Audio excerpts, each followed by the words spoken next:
Okay, so now we will start this session on quality management system. What is quality?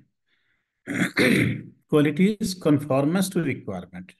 It doesn't mean something very expensive, something very high-end. It means whatever is fulfilling your requirement. And management, how you are taking care of your quality. This is quality management. And what is the system you are developing for this? The quality management system, you are developing a system, how you will manage quality in your laboratory.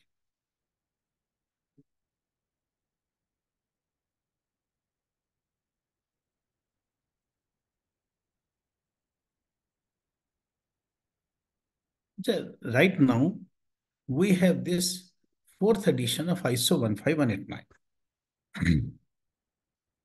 What is the need of this revised 15189? When we were using third edition, why it was required? Some people are saying it is almost same. They have just reorganized the clauses, whatever it is. See, what happens? This standard ISO 15189 is based on ISO 9001 and ISO 17025. ISO 9001 was revised in 2015 and ISO 17025 was revised in 2017. Globally, people thought this 15189 also shall be revised as per these two new documents. With that intention, ISO 15189 was developed, fourth edition. In this, POCT requirements were also incorporated, and now this 22870, which is a standard for point of care testing, is no longer valid after the release of this 15189. And in this, there is more emphasis on patient safety and requirements of users. So these were the objectives. Now this is aligned with 9001 and 17025, more focus on the patient, and people, laboratory people, they have more flexibility. And in this, requirements of the point of care testing are also incorporated, and they have also mentioned certain reference documents.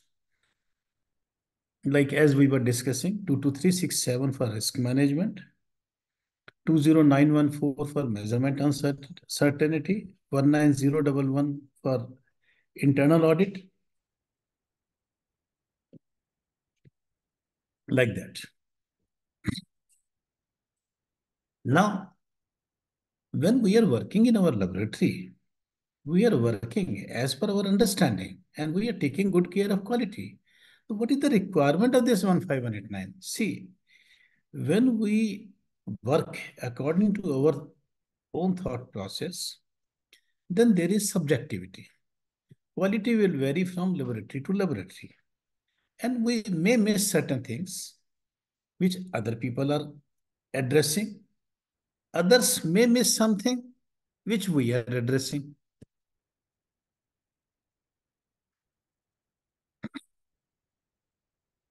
Now look at these cases. They are simple cases and some problems which many of us must have faced. Look at this case. 35-year female came for annual health checkup. There was difficulty in the sampling. It was half-filled tube. Now look at these parameters. Looking more or less similar. There is slight microcytosis, otherwise these are more or less similar. And clinician thought this is a microcytic hypochromic anemia.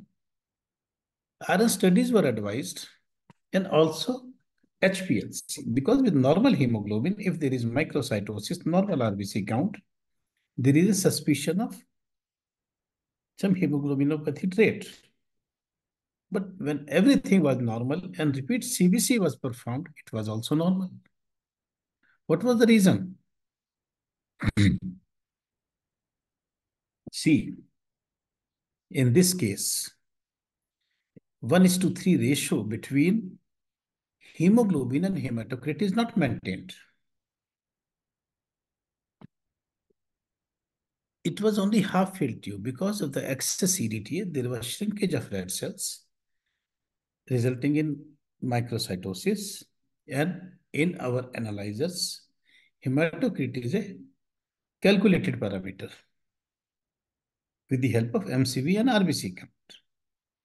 Therefore, hematocrit was also low. Hemoglobin is an estimated parameter. So both were not correlating with each other. So we have to see we are collecting samples properly. This is the reason why we need good understanding of ISO document 20658. There are two CLSI documents also, GP 41 and 48, to address the pre-examination requirements. Now look at this. Hemoglobin 8.7, platelet 78, WBC 2.8. All three are low. RBC count also low. MCV normal. They thought this is a case of pancytopenia and they planned bone marrow. But before the release of the result, when sample was examined again, technician noticed a clot. And when it was repeat sample was collected, tested, everything was normal. Again, a pre-analytical mistake. Sample should be collected properly, shall be received in the laboratory properly, and at the time of testing also ensure this sample has reasonable quality to give you the correct result. Now, look at this case. Case of pancreatitis, they thought there is rise in the hemoglobin, rise in the WBC, maybe some myeloproliferative disorder. But what was the reason here? Dehydration. Because of dehydration, this hemoglobin was high and sample was highly lipemic in this case. Lipemia causes pseudoleukocytosis and pseudo increase in the hemoglobin. So we have to see all these things. The correct interpretation of the findings is also very important. Sometimes we say we have very good analyzers, very high-end equipments. Our laboratory is very good. See, if in our laboratory, our pre-examination and post-examination processes are not in control and we bring in automation, what all we get is automated mess. In this, pain, abdomen, diarrhea, admitted in the hospital. This patient received IV fluids. Again, this is a case of pancytopenia. They thought bone marrow shall be planted. But when they checked in the ward, patient was receiving blood in the same arm where the patient was receiving IV fluids. And when repeat sample was collected properly, it was normal. So we have to, and I am not discussing any complicated example. This is the situation which every lab faces if samples are not collected properly. Now look at this. Hemoglobin 6.6, MCV normal. They thought this is a normocytic normochromic anemia.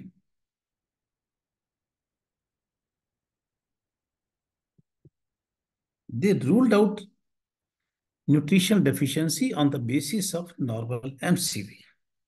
When peripheral smear was examined, they found there is a dual deficiency. There are microcytes as well as macrocytes. When hematinics was started, there was significant improvement. The peripheral smear examination shall not be neglected. You can develop your peripheral smear evaluation criteria, but wherever it is required, that shall be examined. It shall not be decided just on the basis of CBC parameters. Now, look at this. One blood culture sample sent to laboratory to rule out infective endocarditis. Do you think this is the correct practice? No, not at all. Recommended practice is at least 3 blood culture samples shall be collected within 24 hours. Because if they are ruling out infective endocarditis on the basis of one negative blood culture, patient may have to face serious consequences. Now, information on specimen label is not matching with test request form. This is also not acceptable. That means this sample is not acceptable at all. So, unnecessary wastage of resources. You have to perform repeat testing. Treatment is also delayed. Biological reference interval for alkaline phosphatase is changed by laboratory from 20 to 96 to 100 to 250. And clinician is not informed about this. Suppose patient is of gallstones. One day, alkaline phosphatase is 76. Now with that change kit, alkaline phosphatase is 222. Clinician may think alkaline phosphatase has increased from 72 to 226. What they will suspect? Some gallstone has slipped from gallbladder to bile duct. And they may plan ERCP. And after a normal ERCP, when they are discussing with the laboratory, they may find that they have just changed the kit and biological reference is changed.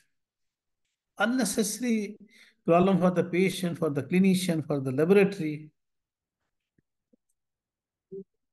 Or urea is typed as 124 instead of 24.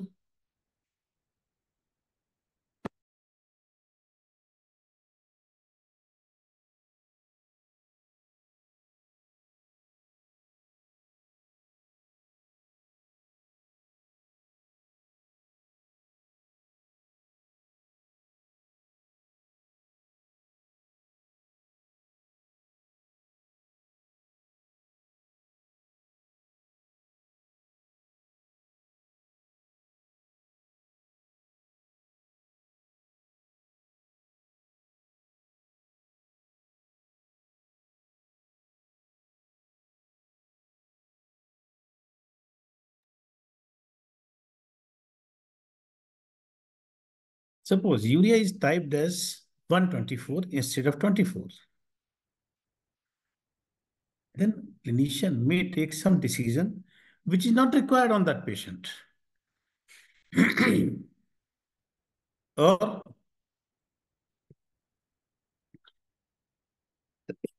report of Madhu Kabra handed over to Madhu Quatra. Name is similar. So if suppose clinician doesn't notice this, then some wrong treatment may be started. So these are the problems which we often face in our laboratory. There are so many examples. And if you will see your laboratory, what happens? Process is same. Process means sequence of activity. What are the different activities? For each this activity, you need a procedure. Procedure is stepwise way to carry out a particular activity. Sometimes we find confusion in the understanding of this key, what is process, what is procedure. Sequence of activity. What is your flow of activity? Your pre-examination, examination, post-examination. This is your workflow. This is a process. How you will carry out different activity of your pre-examination. For this, you can again develop a process, sequence of activity. For each activity at the registration, how you will perform your work. For this, you need procedure. How you will collect sample, you need procedure. How you will receive sample, you need procedure. How samples will be transported, you need procedure. So that way, we have to understand first what is process, what is procedure, and In our laboratory, what is the requirement of this standard ISO 15189? We will discuss lab documents also.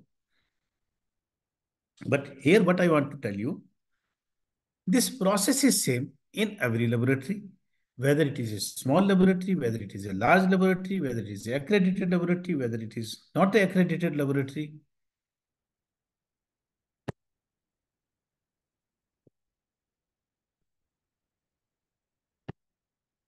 But where is the difference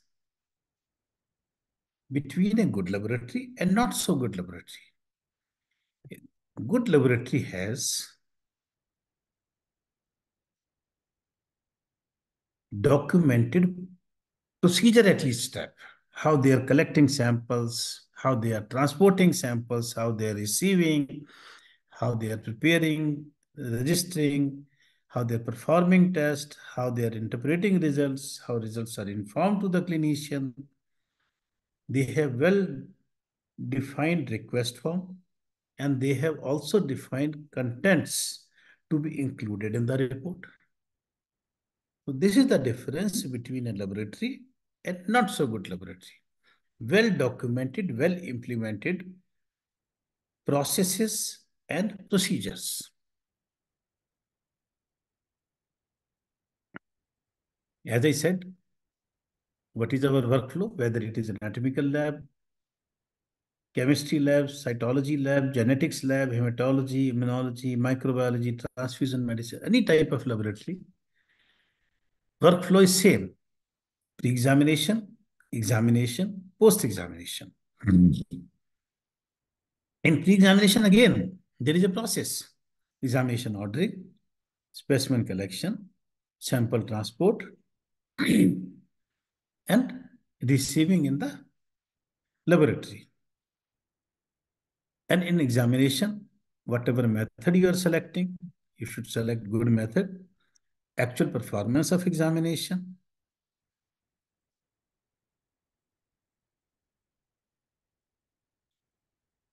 Then you're analyzing your results and then interpreting. In post-examination, communication of alert values, release of final report, and specimens are stored for a certain defined period of time. For this, these are the quality essentials which are addressed in the ISO 15189 also. This customer focus, your clause 4.3.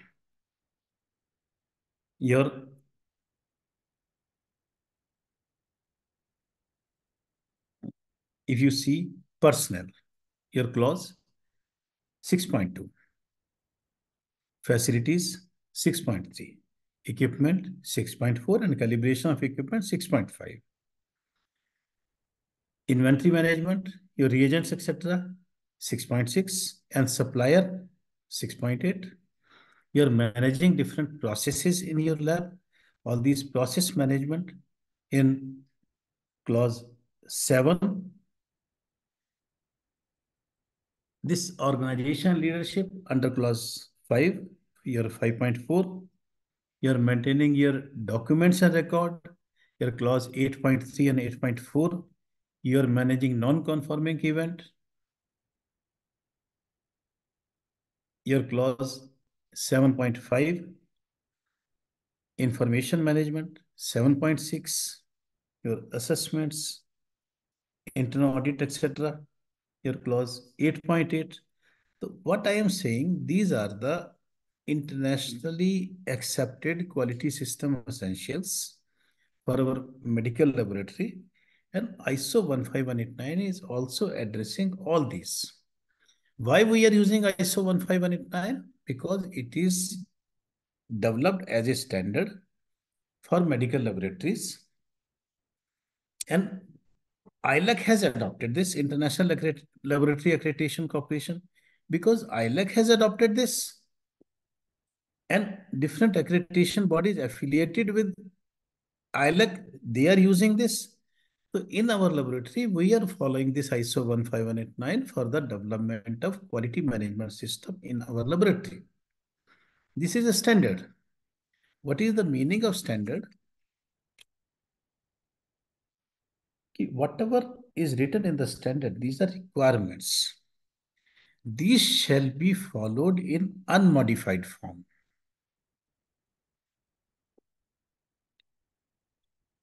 You will find certain CLSA documents.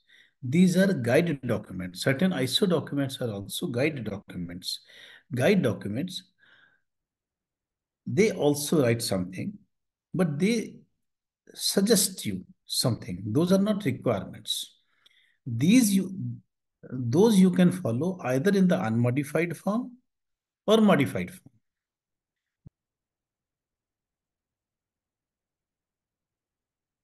See, internationally for many things, consensus documents are prepared. Yes, very good. Anita, with the agreement of all. But there is some modification in your statement.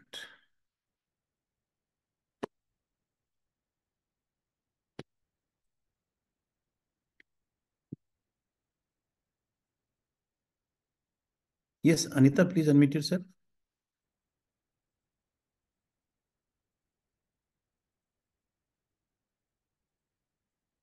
Good morning, sir. Now, good morning, Anita. Where are you from? Sir, HIMS Dehradun. Okay. See, whatever you are saying, you are right. Only modification is when we prepare any document. Consensus document means is a group of people from different areas, they prepare some document. Then draft document is sent to many stakeholders who will be affected by that document or who will use that document. So whatever, and their suggestions are asked. Whatever they are suggesting, those things are discussed. It is not necessary that we will accept their suggestion, but whatever they are suggesting, that will be discussed and resolved. So this is called consensus document. It may not be agreement of everyone. If suppose someone is saying that this should be done in this manner, so it may not be accepted in the final draft, but he will be communicated. That thing will be discussed, right? Right. So finally, it is with the consensus of everyone. So this is called consensus document. Standard and guide both are consensus document. Standards are used in unmodified form. Guide you can use in unmodified form or you can modify also. Right.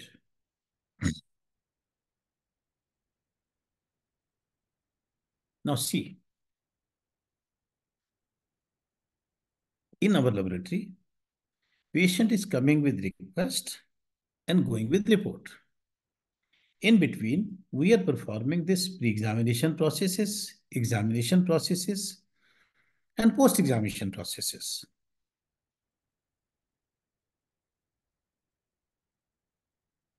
Patient may ask something, clinician may ask something, how a particular sample shall be collected, what are the tests required in this situation, that advisory service is available. They may ask procedure of collection, or then we are collecting sample as per our documented procedure. We may send certain sample to referral lab. Patient shall be informed about that. We are performing examination by our well-accepted method, which is documented in some journal or standard textbook. And whatever results, whatever examination method we are using, either these are validated or by us, or if by some other, so we are verifying in our laboratory. So we will discuss what do you mean by validation, verification. Then advisory services about the interpretation. Then how we are releasing results, what are the contents we are including in the report. Patient may feel satisfied, may have some dissatisfaction. So we should periodically evaluate If there is some complaint, that shall be resolved. Non-conforming work, non-conformity corrective action, continual improvement. Regularly, we are conducting evaluations, and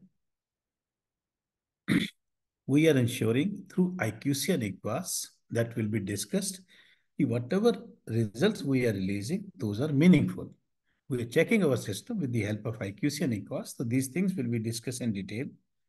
Now, for all these things, what is required? Well-documented organization management. Regularly, we are interacting with the management. For this, what is required? A good, well-documented quality management system. Our records and documents are well controlled. To carry out all these things, what is required? Well-qualified, well-trained personnel. Our environmental conditions are well maintained in the laboratory. Laboratory is of adequate size. And standard has not defined any size. It is decided by the laboratory. But whatever they are deciding, that shall be reasonable and meaningful. You have to take good care of lab equipments, reagents and consumables, and other services, your calibration services, referral lab services, equas services. And you are collecting so much data, you are generating so much data, that shall be managed appropriately. I have mentioned standard clauses also, so that you understand how different activities are linked with each other. We have to read this standard with this perspective. You will find certain terms in some document must. Whatever is written in the regulatory document, regulatory body document, that is must.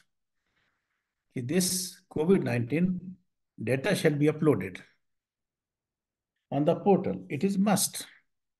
You have no choice. Shall means it is the language of standard. If you want to comply with the requirement of the standard, wherever shall is written, so you have to comply with that. Otherwise, it is not compliance with the requirement of standard. So must word is used in the regulatory documents and shall in ISO documents. And CLSI documents, they are guide documents. They are helping you to fulfill the requirement of accreditation body and regulatory body. So wherever it is regulatory requirement, they write needs to. And wherever it is accreditation document, they write require.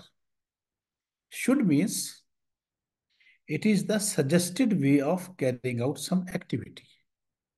May means this is also a possibility. Then you will find word like policy. Policy means intention. The organization is saying, medical director of a hospital is saying all our laboratories shall go for accreditation. It is a policy decision. Now, what is the process? Process means sequence of activity. What is the process you are adopting for this? What are the key steps? After brainstorming, you are finding out how we will go about it. Now, for everything, you need a procedure, stepwise way to carry out that activity. Record means evidence of implementation of some activity. You will find at places in standard specify. You have to write somewhere. Specify the qualification of lab director. Lab director should be MD, maybe in pathology or microbiology or biochemistry. According to his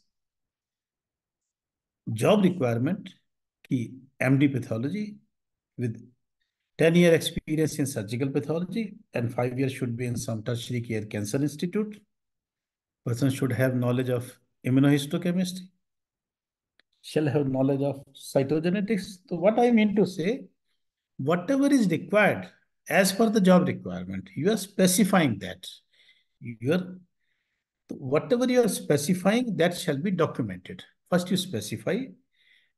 You can discuss in a meeting and document. Whenever we will appoint lab director, we have specified in this document, this will be the qualification required. The different organization, they have different requirements. Accordingly, they specify and document. Program means unrelated activities when carried out together, they form some program. Like program for, suppose you are conducting one conference. Like this, we are conducting conference on quality. Today, we have one lecture on quality system requirements, another lecture lab documents, third lecture IQC, fourth lecture EQUAS. All these 4 lectures are related to quality, but IQC is a separate thing, EQUAS is a separate thing, lab documents separate thing, although related, you can say in some way, but these are separate things. Together, they are forming a program related to quality. We may have one lecture on quality, one lecture on hematology, one lecture on surgical pathology, and one lecture on, say, molecular. All are related to pathology, but these are different. But together, they are constituting a program. Unrelated activities, when carried out together for a purpose, they form a program. The program for preventive maintenance, program for this orientation program when a new person is joining. And remember one thing, when a new person is joining, generally we call that as induction training. But training by definition imparts some knowledge or skill. In this orientation, you are just familiarizing person with your organization. So for this, terms shall be used is orientation program, not training.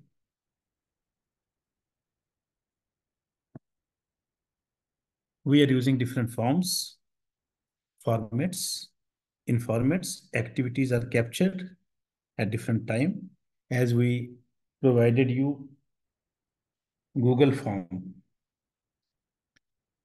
You filled details related to yourself. That was form. With that Google form, we created Excel sheet. Now we have data of all of you. So that is a format. In this, data either captured at very different time or related to different activity or related to different person. With label, we identify specimen or documents in our laboratory. Now see, what is this? This is a process. If you want to develop a process, what is required?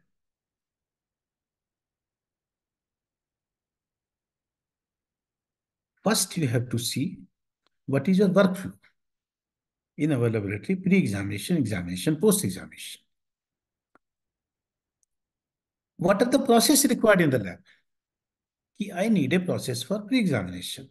I need a process for examination. I need a process for post-examination.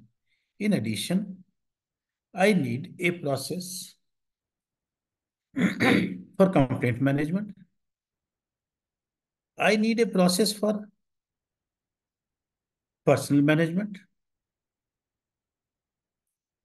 So you are identifying a process. Now, what should be the steps in the process? A few of you are sitting together and you are developing a process. After that, you are performing brainstorming on that. Is it okay? Or does it require some additional step? So suppose you are developing a process for pre-examination. You are developing a process, you are doing brainstorming. After that, you are saying, okay, this process is okay. So this can be used for pre-examination. So what you have done when you are checking, it is you have done validation. You are claiming it is okay. Now this process is going to pre-examination area where supervisor is there, some head of the pre-examination area, your hospital laboratory services, whatever it is, that person is checking again, and the person is finding, oh, this process is okay. So what he has done, he has verified the process developed by laboratory. I have checked, everything is okay. So he has confirmed the claim of development of that process. That person may think some change is required. Then this is discussed with the person who has developed. It is approved by the head, and then they are modifying that process. Then that modified version is validated. We have to see, we are identifying a process, we are documenting a process, we are drafting a process, then it is validated. After this validation, what is required? After this validation, it is implemented. Wherever we think some modification is required, we are modifying, and we are also developing a system, how we will control the implementation of this process. It is implemented as it is planned, as it is intended, and how we will control the changes. As I said, whenever any change is required, the appropriate authority shall be informed. Now see, this is a process for your sample collection area. You are identifying tubes, what type of tubes are required as per test request requirement, labels on different tube. So now for each of this step, you need a procedure. What information is required on the label, how you will identify patient in routine and in emergency. When you're collecting sample, what is your procedure of venipuncture or capillary sample? When you're labeling sample, what is your procedure of labeling sample? What is your procedure of transporting sample? When you're receiving sample in the laboratory, what is your procedure? So for each this activity, you need a procedure. Like you can develop something like that. After this, for a particular activity, labels, who is responsible? And how you are generating a list? Or some urgent sampling is required? How you are identifying that? How patient is identified? And what are the areas where you are identifying a patient? All these persons shall be trained. Who all are required this training? That you are defining, and you are telling them this is how you will identify patient in your routine lab as well as in collection. So this pre-examination training, appropriate pre-examination training is very important. When you're collecting sample, who all are collecting sample? So they shall be trained to collect the sample also, various type of sample. If suppose ABG sample need to be collected, who will collect it? What is the procedure?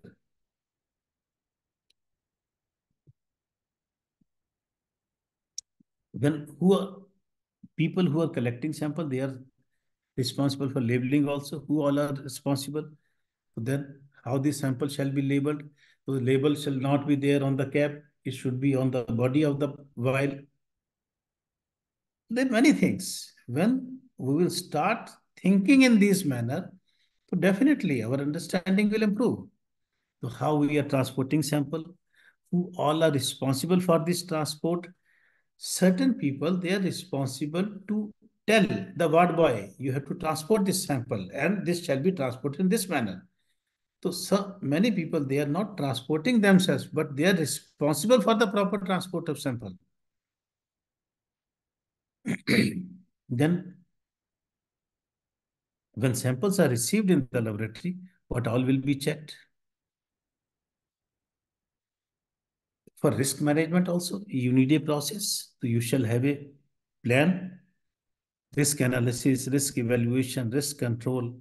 So we will have a detailed lecture on risk management in March. So what I am telling you here, you get the idea so that there is no confusion. What is the meaning of process? In process, you are identifying the steps. And for each step, you need a procedure.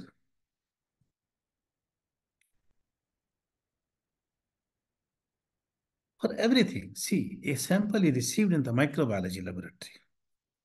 Whatever I am discussing with you, this I have taken from CLSI documents. This is from the CLSI document QMS 18 on process management. This is released in 2023 only. Second edition released in May 2023 only.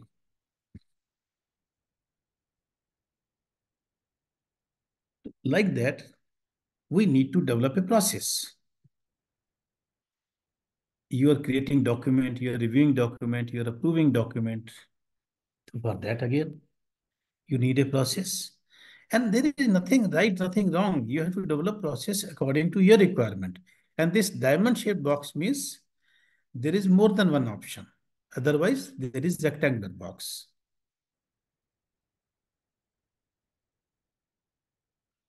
For complaint also, you need a process. So I am showing you, many of you are working in the accredited laboratory. Or otherwise also, even if you're not working in accredited laboratory, you can develop a system based on ISO 15189.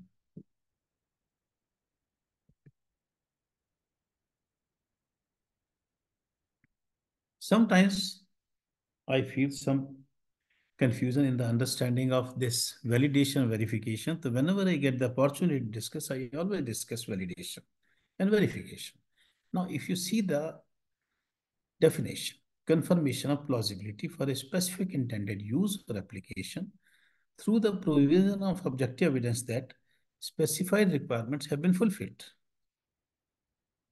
Uh, After reading this definition, it is very difficult to understand what exactly standard is trying to say. What standard is trying to say, in this, you are claiming for some activity. Now, suppose two of you are microbiologists. One person is, say, Anita, and another person is Babita. They are saying, we will develop some stain for identification of AFB, AB stain. Now, what is required? What is the intended use of that AB stain? Specific intended use, they want to identify AFB. For this, they are generating objective evidence through specified requirement. What is that specified requirement? They will compare the result with Zaden stain. They will keep the record of that. In certain cases, they will grow organism in culture or may perform some molecular study. These are the requirements, and through this, they are developing objective evidence, whatever results they are getting. After this, if their results are good, correlating well, they are saying AB stain is as good as Zaden stain or AB stain is better than Zaden stain based on their observations. I think they're reasonable. This is acceptable. Plausibility means acceptable and reasonable. After that, they are claiming AB stain is good. Now, if suppose there are another two girls, Chetna and Dimple, if they think we will also use this AB stain, but first we will check in our laboratory. They are also comparing with Zaden stain. They are also growing organism in culture. They are also performing molecular study. After that, what they will say, oh, we have checked, it is good. So they have confirmed the truthfulness of their AB stain. They are not claiming anything. After fulfilling specified requirements, after getting objective evidence, they have confirmed the truthfulness. Yes, this is good. Is it clear, this validation verification? And in summary, in this 15189, laboratory has more flexibility to decide how they will fulfill the requirement. There is strong emphasis on risk management. And it is more challenging for accreditation assessors, some laboratory also. Why? Because it is very difficult to change our thought process. Whatever we think, whatever we are doing for last so many years, we think this is the right way of doing things. So it is very difficult to change the thought process. And in our laboratory, throughout lab operation, oh, we have to prepare so many documents, we have to carry out so many work. And now this standard is not talking about quality manual. Is it required? They are not talking about quality manager. Is he or she required? We have to understand, we have to develop one policy document. You can call that as quality manual or management system document. In this, you are addressing what all documents you have prepared for the different clauses. Details are not required. No organization chart is required in that. No brief description of the organization is required. It is your decision, whatever you want to write in that. And quality manager is required under clause 5.4.2. They are saying you shall have personnel who have responsibility related to quality. Now you can call that person as quality director, quality coordinator, quality chairman, whatever you want to call that person as. There is no need to call that person as quality manager only. But person responsible for quality is required. And assessment of risk should be done throughout the laboratory operation. Ultimately, what we are doing in our laboratory, we are delivering information. And through that information, we are helping in the diagnosis and treatment of patient.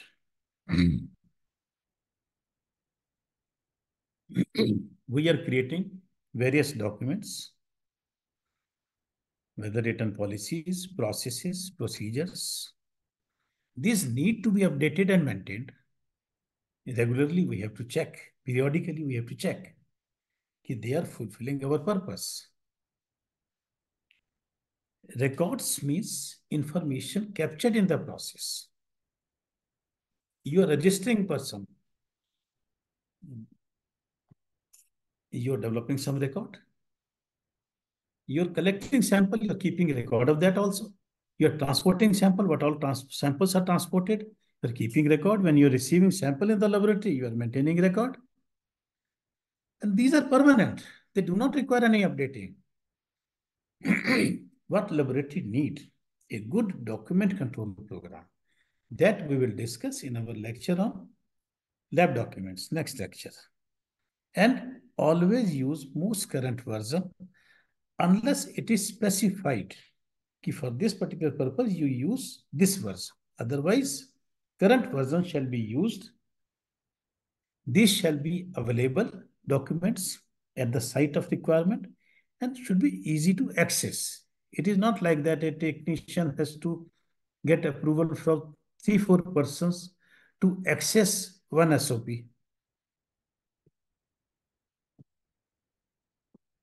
Information is our key product.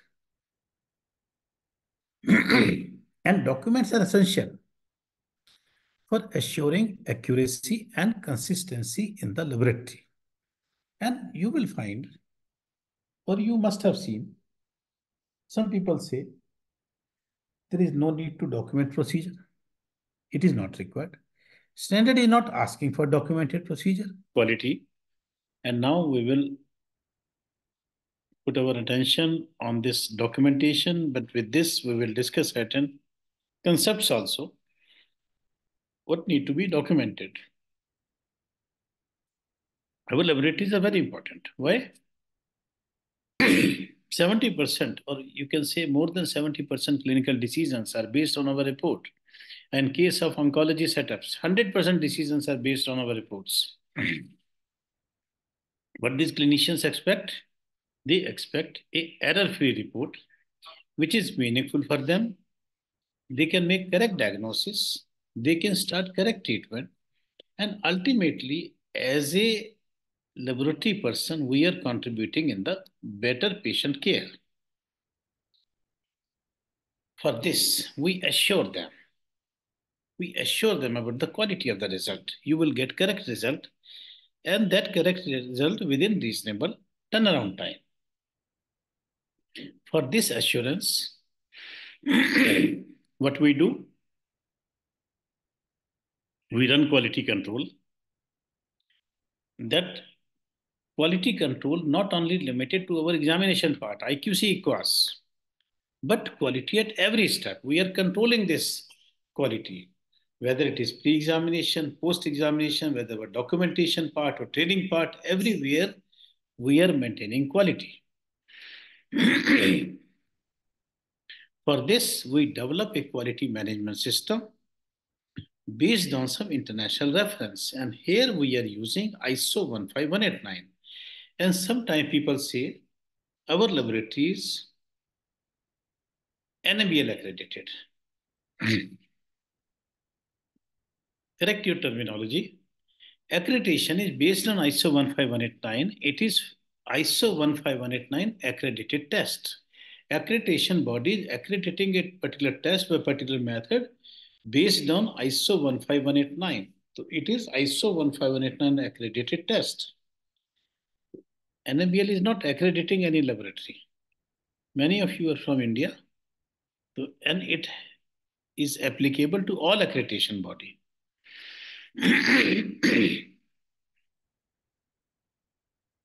So we are developing this quality management system in our laboratory. In certain slides, you may find the petition, but just to recapitulate certain concepts, so I am showing those slides again. We discussed process remains the same, whether it is a good laboratory or not so good laboratory. What is there in the good laboratory? A documented procedure at each step. These procedures are well documented, well implemented. What all we are documenting? We are specifying the qualification and documenting that for various activities. Personnel responsible for various activities. We are documenting training record, post-training evaluation,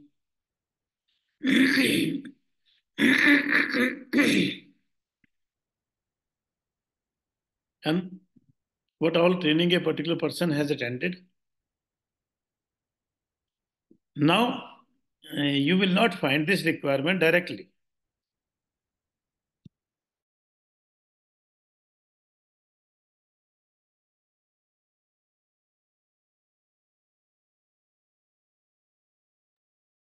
You will not find this requirement directly, but this staff vaccination.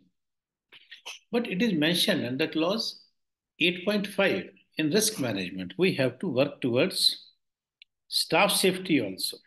Vaccination is one of the component of that. Competence assessment, ability to use acquired knowledge and skill in practical situation. How you will assess competence, you have to maintain record. People are regularly participating in various CMEs, seminars,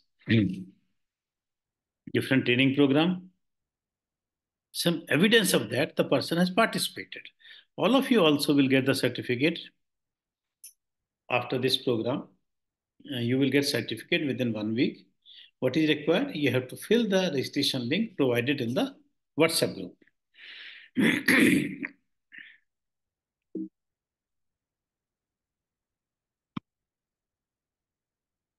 You are collecting sample. One thing is test request form shall be filled properly, and you are keeping that in the record. What all information is required? You are developing a good test request form for you. Sample shall be collected in the correct container. For this, what is required? You shall have some sample collection manual. How a particular sample shall be collected, how the sample shall be labeled, how a particular sample shall be mixed. And when you're transporting, what are the guidelines? Sample shall be properly packaged, shall be transported within reasonable time frame at appropriate temperature, keeping in mind safety of the sample, safety of the person, as well as integrity of the sample. And the person receiving sample in the laboratory, they are also checking certain things. So you have to maintain. First thing is you shall have a procedure for this. So you need a document. Here we are discussing lab documents. What all documents are required? You have to document procedure.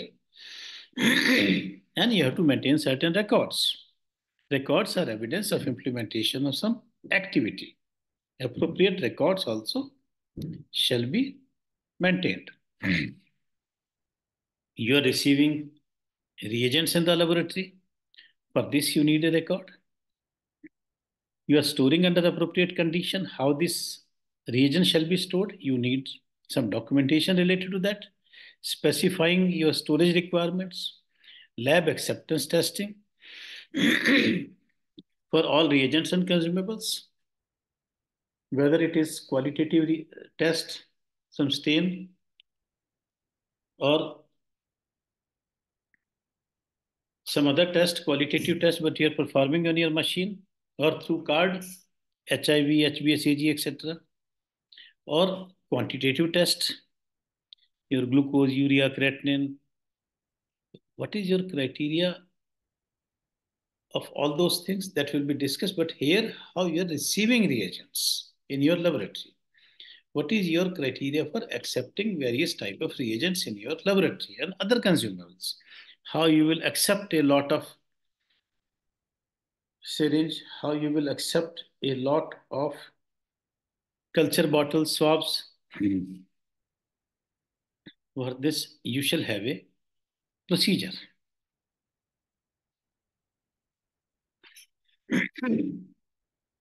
When you're selecting tests, we have to understand these things. Diagnostic sensitivity, diagnostic specificity,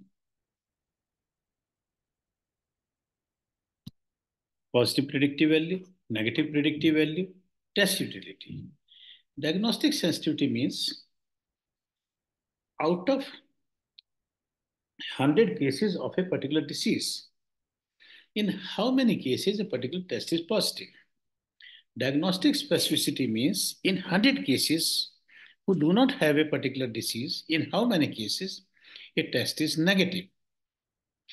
If a test has diagnostic specificity of 95%, that means in 95 cases, out of 100 cases who do not have a particular disease, in 95 cases, you will find that test as negative. 5% may show false positive. Positive predictive value. If a test is positive, what is the possibility of having that disease? If a test is negative, what is the possibility of not having that disease? During COVID time, we realized this rapid antigen test has good positive predictive value, but not so good negative predictive value. For this, we have to go for some test which has high negative predictive value, like RT-PCR. In test utility, we see all these things. Then cost of the test, complexity of the test, turnaround time of the test. We see those things also. And that basis, we decide about the utility of test in our laboratory.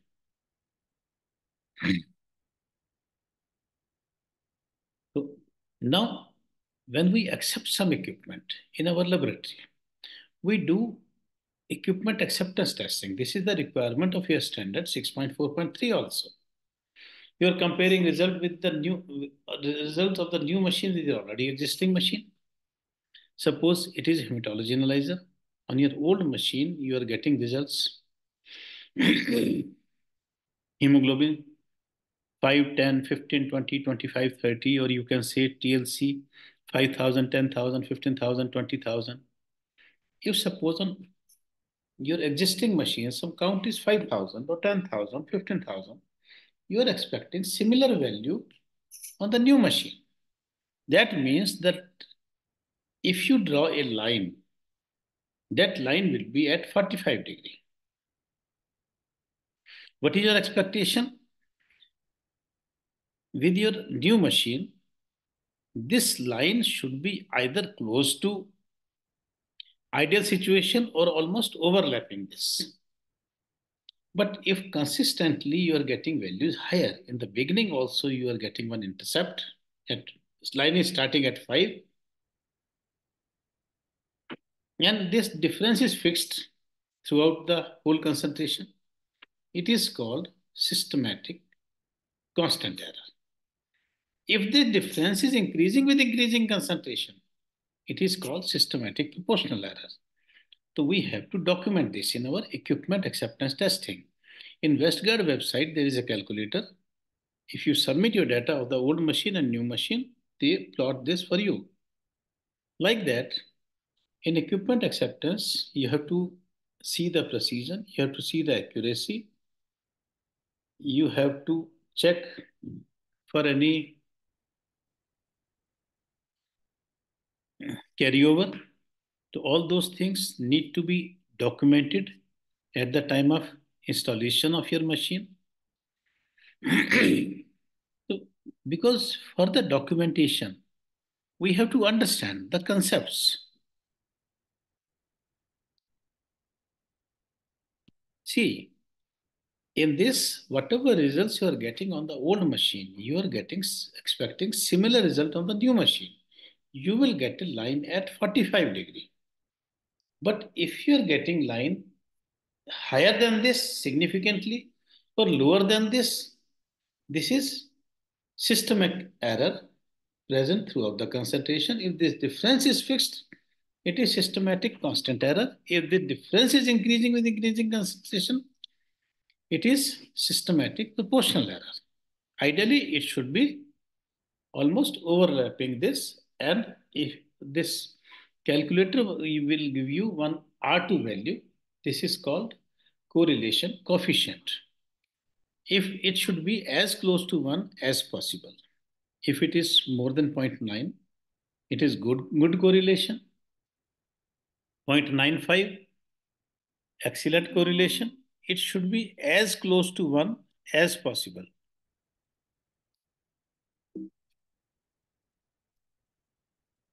Now, when you are deciding about a new machine, see, here we are discussing lab documents, but we have to understand what need to be documented. Only just looking at the format will not serve your purpose. We have to understand why we are carrying out these activities, because we are carrying out these activities not for any accreditation body, for our laboratory. You're calling company engineer, asking them to check this space is okay or not, what all kind of service they will provide you, then how much technical training is required, clarity in the operation manual, whether your people will be able to understand this or not, or you have to write this manual in simple language for your staff. Linearity, what is the maximum value you can report without dilution? How close results are to each other when you're testing multiple times, that is precision. See, it should be as close to 1 as possible, and R2 value should be more than 0.9. Should be as close to 1 as possible. Carryover, a low value sample is not affected by previously run high value sample. You're comparing with already established method. You are checking the performance in aqueous. Analytical sensitivity. Analytical sensitivity, how much difference your machine is able to appreciate. Suppose there are three analyzers. One is providing you hemoglobin. 10, 11, 12, 13. Second one, 10.1, 10.2, 10.3. Third one, 10.01, 10.02, 10.03. This difference of 1, difference of point 0.1, difference of 0.01, this is your analytical sensitivity. What is the minimum value you are able to detect in your machine? That is lower limit of quantification. In some references, you will find the same term, analytical sensitivity, for that also, lower limit of quantification, but in latest references, you will find this in Henry also, latest edition. Now they are using analytical sensitivity for this minimum difference and lower limit of quantification for the lowest value which you are able to quantify. Analytical specificity, it is measuring that analyte only, nothing else. Like your hematology analyzers, three-part, not specific for THC. Nucleated RBCs are also counted. How much time your machine will take to analyze one sample, analytical time. But that doesn't mean if it is taking 1 minute, in 60 minutes, you will be able to analyze 60 samples. Find out. Because in between, your machine may ask some rest, may ask for some washing cycle. So some time will be consumed in that. How much sample you are able to test in 1 hour?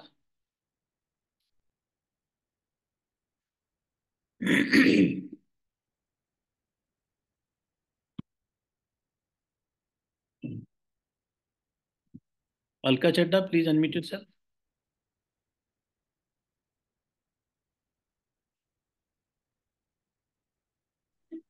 Hello. Hello. Is my voice clear?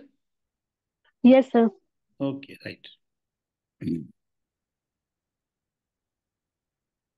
Cost per test, it is not only reagent per test, cost of the reagent per test, your participation in IQC, participation in the QAS, cost of the machine, your in the morning you are carrying out some startup procedure, washing cycle, everything consumes some cost, consumes some reagent.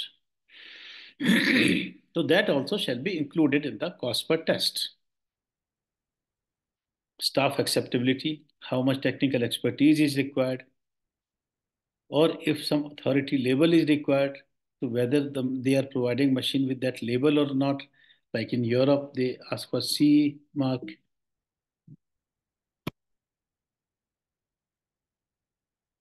In maintenance of the machine, what all your manufacturer is recommending in the daily maintenance, weekly maintenance, monthly maintenance, preventive maintenance by the manufacturer, it is better if you take official AMC or CMC. And this is the requirement of your clause 6.4.5 also. You shall have program for preventive maintenance. See, if all these things are documented, how you will carry out these activities? These procedures are documented. You are carrying out these activities, so then you will face challenges at some time in some areas. You will improve in that activity. So that way we are able to improve our quality. So this documentation is very important. So what is the message? Document, document, document.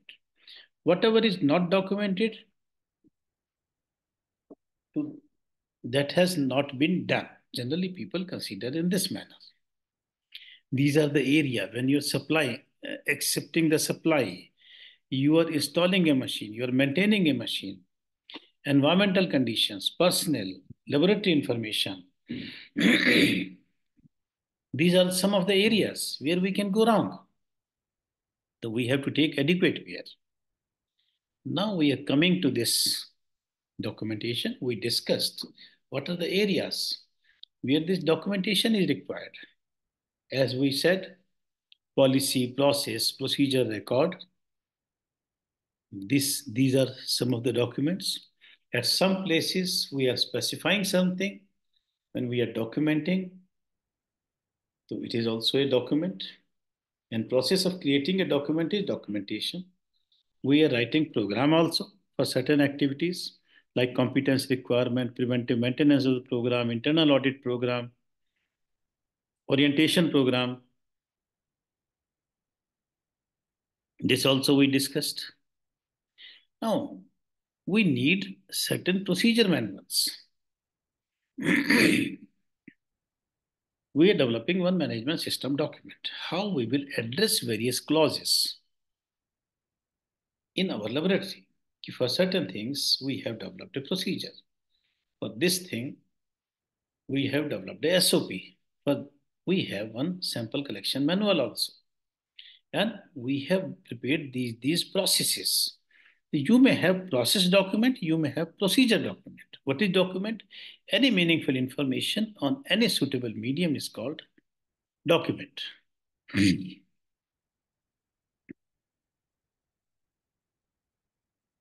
Now, in this lab safety manual, what all need to be documented?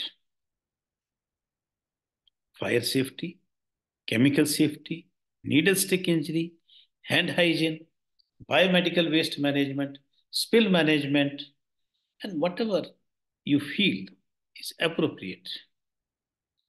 That also shall be included. You can add in this. I discuss with you some examples. These shall be included in the lab safety manual. And there is one document also, ISO 15190, for this safety requirement in the medical laboratory.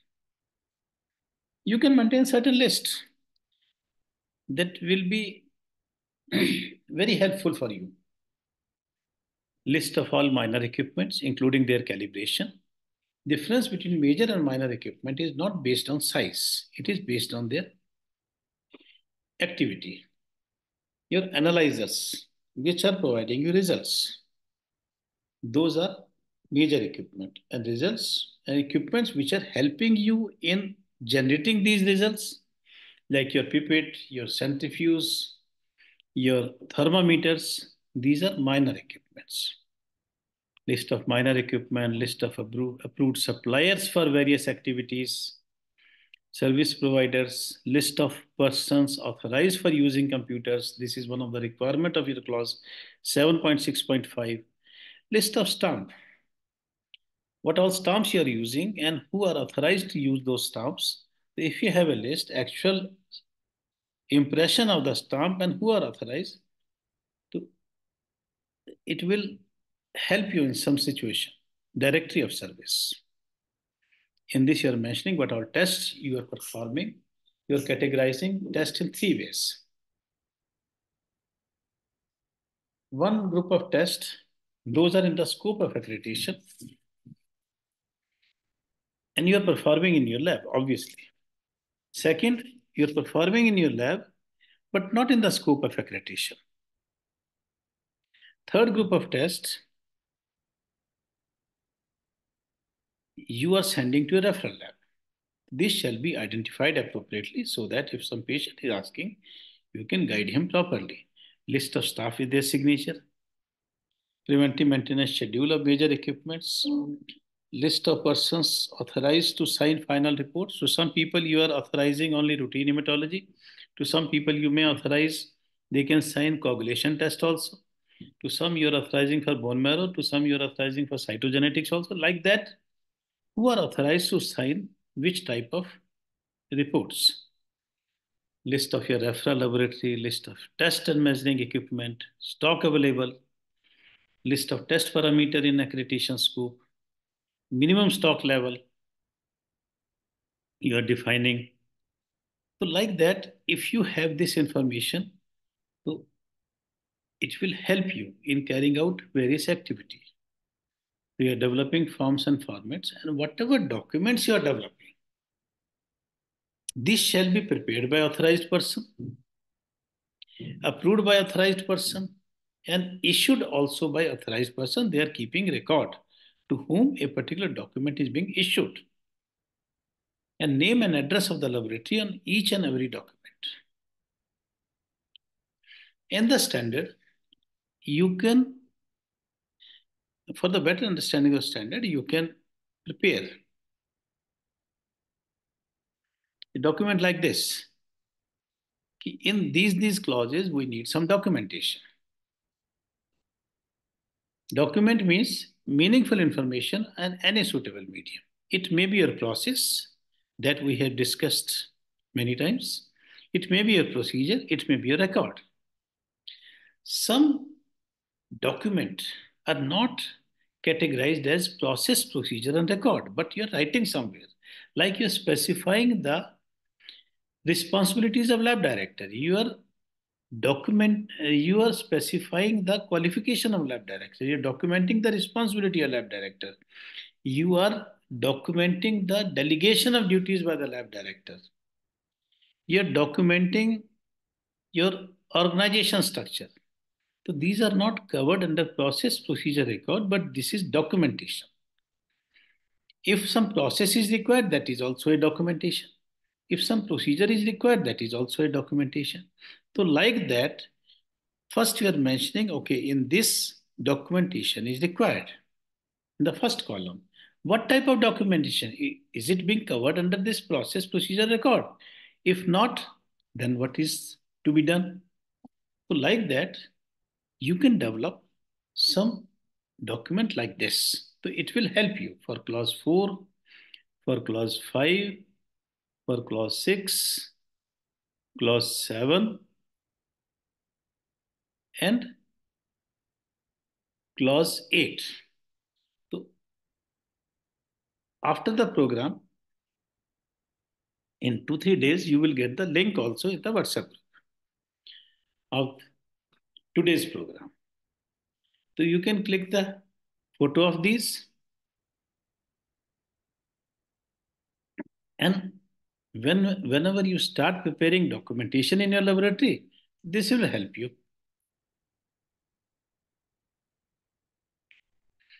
Now there is a confusion. What do you mean by document control? Sometimes people say it is a red color stamp on the document, or blue color stamp on the document, or black color stamp on the document, or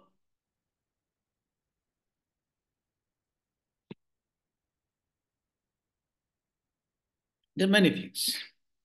But what do you mean by document control? You are controlling, you are keeping one set of document as master copy, either with lab director or with the quality manager. It is decided by the laboratory.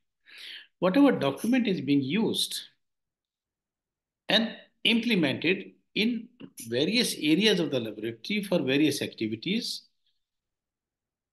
those are used in unmodified form. Nobody is modifying without permission.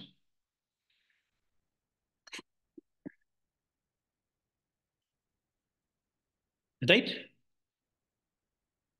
If you are finding more than one version, to notify your supervisor, and a document which is issued through quality manager, and quality manager has record of that ki I have issued this particular document, copy number this. Suppose you are developing 4 copies of SOP hematology. So these 4 shall be identified as copy number 1, copy number 2, copy number 3, and copy number 4. So all documents are issued. They have a unique number of identification. General number may be same, but copy number will be different. So that way you are controlling unauthorized use of your documents. This applies to internally generated document as well as externally generated. Suppose at present you are using 4th revised edition of WHO book of hematology, hematopoietic neoplasm. Now this 5th edition has also been released. Now, suppose some of you are using 4th edition, 4th revised, some of you are using 5th edition. Don't you think it will create confusion? So you are saying this 4th edition is our controlled copy. Everyone will use this 4th revised edition. Whenever we will procure 5th edition, we will have a meeting. Only after that, 5th edition will be used in our laboratory. So like that, you are controlling use of various documents in your laboratory, and At your workstation, you are keeping only the current version or whatever document you want to use. And don't make any amendment on the control copy. And don't remove anything from that. And do not photocopy these control documents. If quality manager is photocopying, that person is issuing you. But on your own, people working in the laboratory, they should not use. It is not like that copy number 1 and copy number 2 are same. If somebody has lost copy number 1, they are getting photostat copy from the person who has copy number 2. So that way, your control system will not work. And do not print uncontrolled copy at the workstation. And if suppose it is draft copy, so it shall be identified as draft copy. Do not give permanent number to that. Write XX on that. And do not release any document outside your laboratory without approval. So for this, this is also from the CLSA document, because it is difficult for a laboratory person to procure all the CLSA document and read all the document, understand all the document, and implement all the document. I thought we should conduct some session on these aspects also. As we discussed, we shall have a process. When we are developing process, so this shall be checked whether it needs some modification or it is okay. And you shall have a system your monitoring key process is used in unmodified form. You also developing a procedure how a change will be made if it is required. So this we discussed. Process. This is the repetition, but I again showing you so that you understand. When we are talking about process, this is the meaning. This is how something need to be developed. A process document shall be developed in this manner to see for your process for your competence requirement.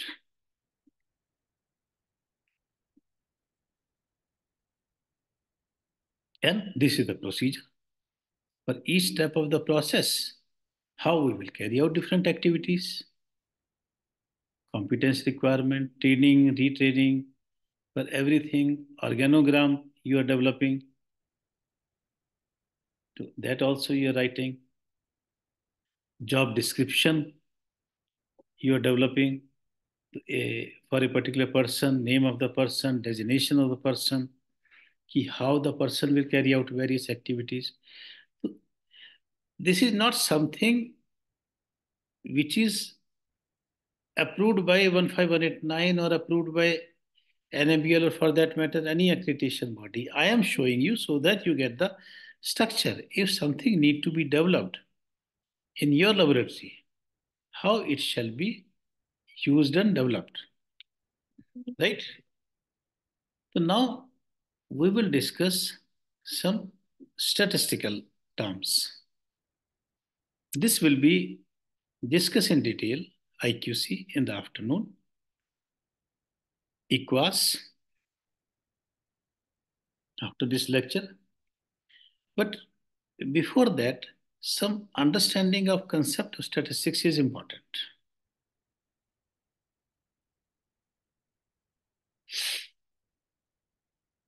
Mean.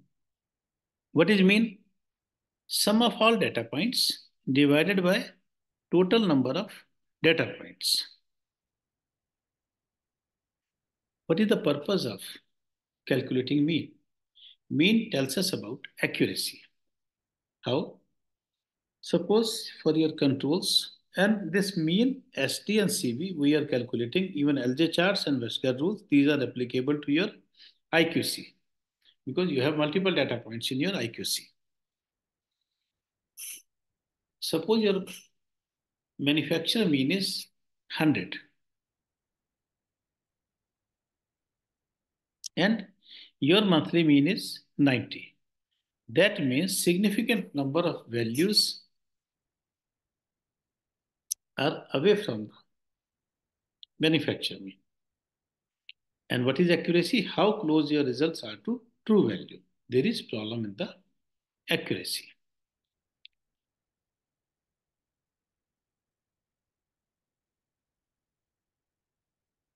Which mean is better?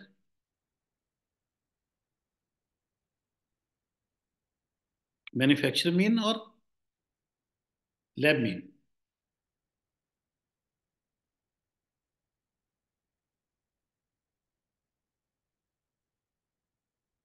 Please write in the chat box which mean is better.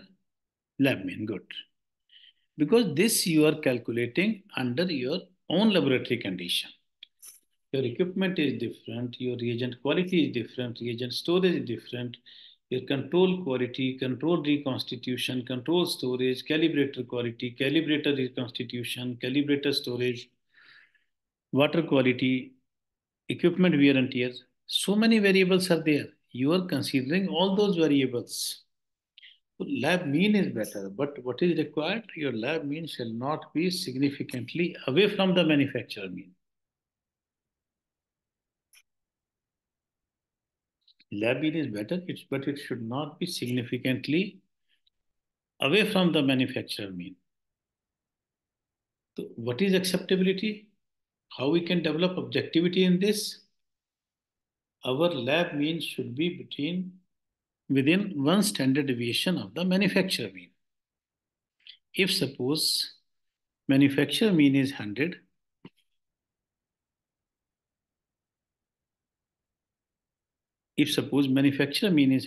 standard deviation 2, our mean should be between 98 to 102. Suppose first month our lab mean is 99.7, second month 99.4, third month 99.2, fourth month 99.0. Is this situation acceptable? Or you are finding something which is not acceptable? In this, there is trend. Mean is moving in one direction. Why it is happening? Ideally, it should be on both sides of the mean. To mean, this tells us about trend also. All these calculations are provided to us through our machines. What is required by us? A meaningful interpretation. Mean is used in the calculation of standard deviation. Mean is used in the calculation of coefficient of variation. And mean is also used in plotting Levy and Jennings chart. These are the uses of mean. But although it has a lot of advantages, but certain limitations also. If suppose there are 3 laboratories, in one laboratory, their results are 99.5, 100 and 100.5. In second laboratory, 98, 100 and 102. In third laboratory, 95, 100 and 105.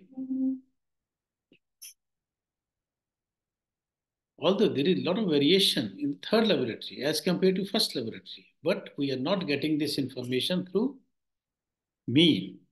For that, what is required? Standard deviation. Standard deviation tells you variation around the mean. Now look at this formula, x minus x bar. This is the difference between mean and individual data point. Higher the difference, higher will be the square, and ultimately higher will be the sum of square, and higher will be the standard deviation. That means high standard deviation means high variation, low standard deviation means less variation. Or high standard deviation means less precision, low standard deviation means high precision.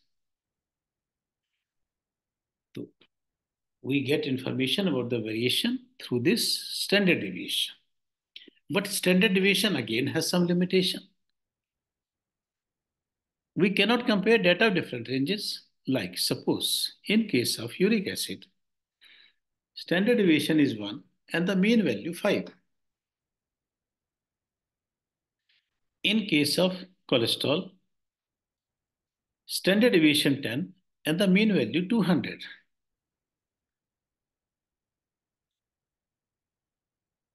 If you will think logically, you will say variation is more in case of uric acid. But we are not getting this information by standard deviation. Standard deviation is more in case of cholesterol. So if we calculate another tool, the statistical formulas are called statistical tools. CV percent, ST divided by mean into 100, 10 divided by 200 into 100, 1 divided by 5 into 100, 1 by 5 into 100, 20%, 10 by 200 into 100, 5%. So now it is clear variation is more in case of uric acid. So if you want to compare data of different ranges, either different level of control or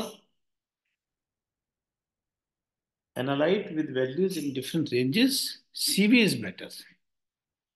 Now we have with us mean, we have with us SD, we have with us CV. Why we are calculating these? We want to check our system, analytical performance of our system, whether the results on a particular day are acceptable or not. For this, what we do? We run controls. And whatever can happen to our patient sample will happen to controls first. But now we have control results in terms of mean, SD and CV. But whether a result of glucose on a particular day, 104 is acceptable or not, or 99 is acceptable or not, we do not know. We need more information. What is that? We have to plot Levin-Jennings chart. We have to apply Westgard rules. These charts were first described by Dr. Schwartz in 1930s. Levin-Jennings described the use of these charts in 1950. And these charts in medical laboratories are called Levin-Jennings chart. In all other industries, these are called Schwartz charts. In these, we draw two lines perpendicular to each other, horizontal line intersecting this vertical line at its midpoint.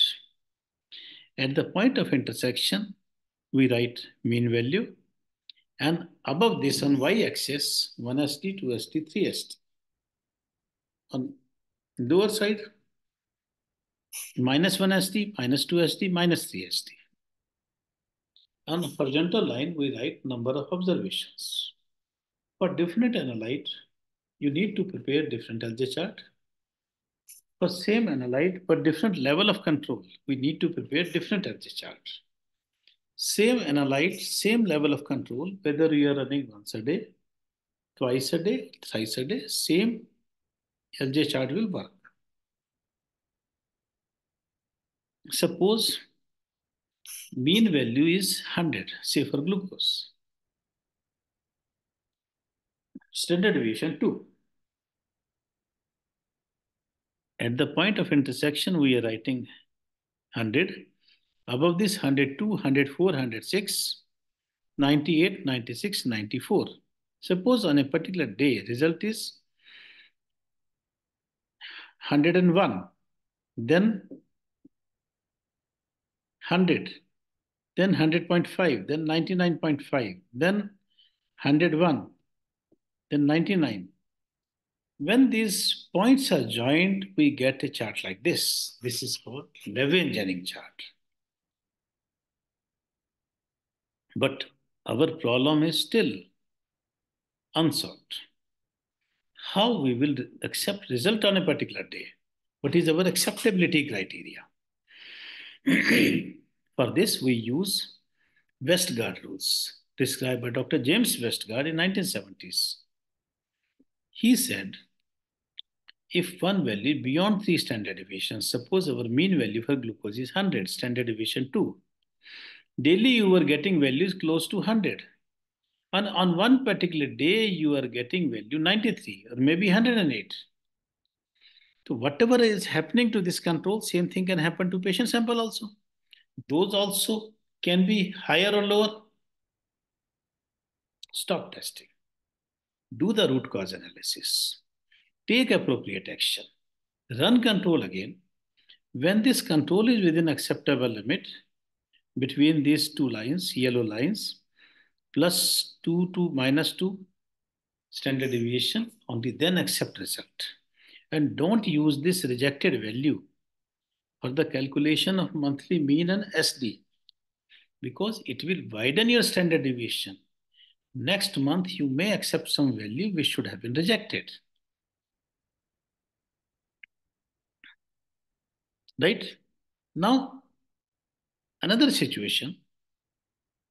Suppose one value beyond 2 standard deviation, less than 3. He said, for once you may accept this, but be careful in the next cycle. If in the next cycle again it is more than 2 standard deviation, that means something has happened which has started affecting our multiple results. Stop testing. Otherwise, this variation will continue. Do the root cause analysis. And what is the basis of this root cause analysis? That will be discussed in the afternoon session. Here I'm telling you the basic concept. Do the root cause analysis when you're getting results within acceptable limit. Only then run patient sample and reject these both values. Unless, again, this will widen your standard deviation. Like that, there are many rules. So those things will be discussed in details.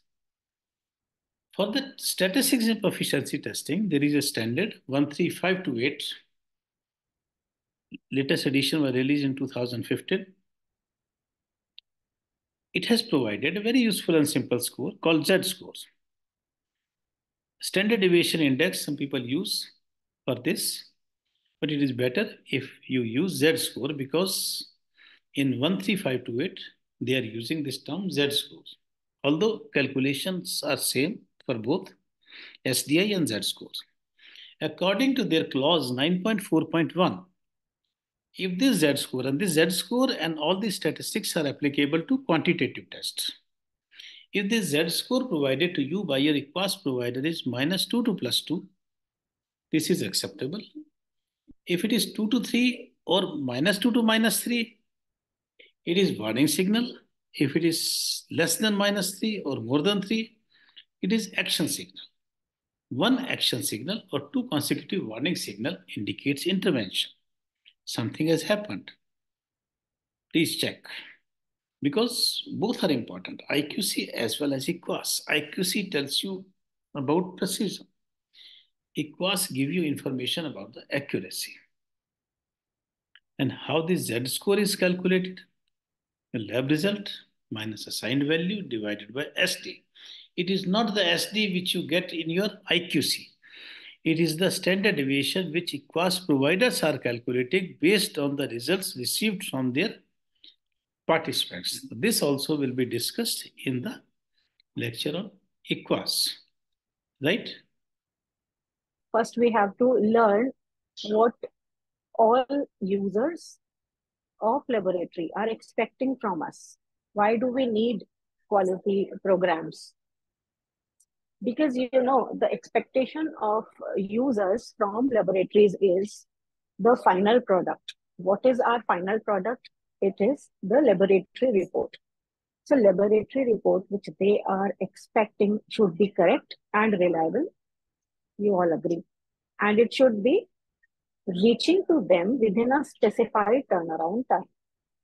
So to reach to a correct and reliable report, what is required? Everything, the test which is being produced should be in control limits, within control limits. How do we assess that? This is achieved by putting some known controls into the system before processing patient samples. Then we can check that the systems are in place.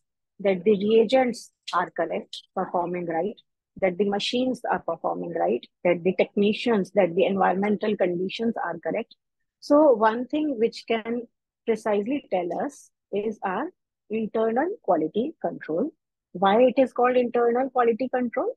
Because these quality control materials are, they are assayed controls. We know the assigned values and we can check whether the results after putting these controls are within these accepted limits or not. So we are periodically checking it on daily basis or many times in a day, depending upon the workload and depending upon the working hours of the laboratory. So when we run these controls, we know that the system is in place. And that is why, because every day or repeatedly we are running and we are getting some values, the values which are close to each other.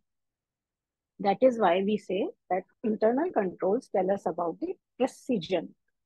The values which we get after repeated examinations and the values are close to each other, it is called precision. And external quality assessment, it tells us about the accuracy.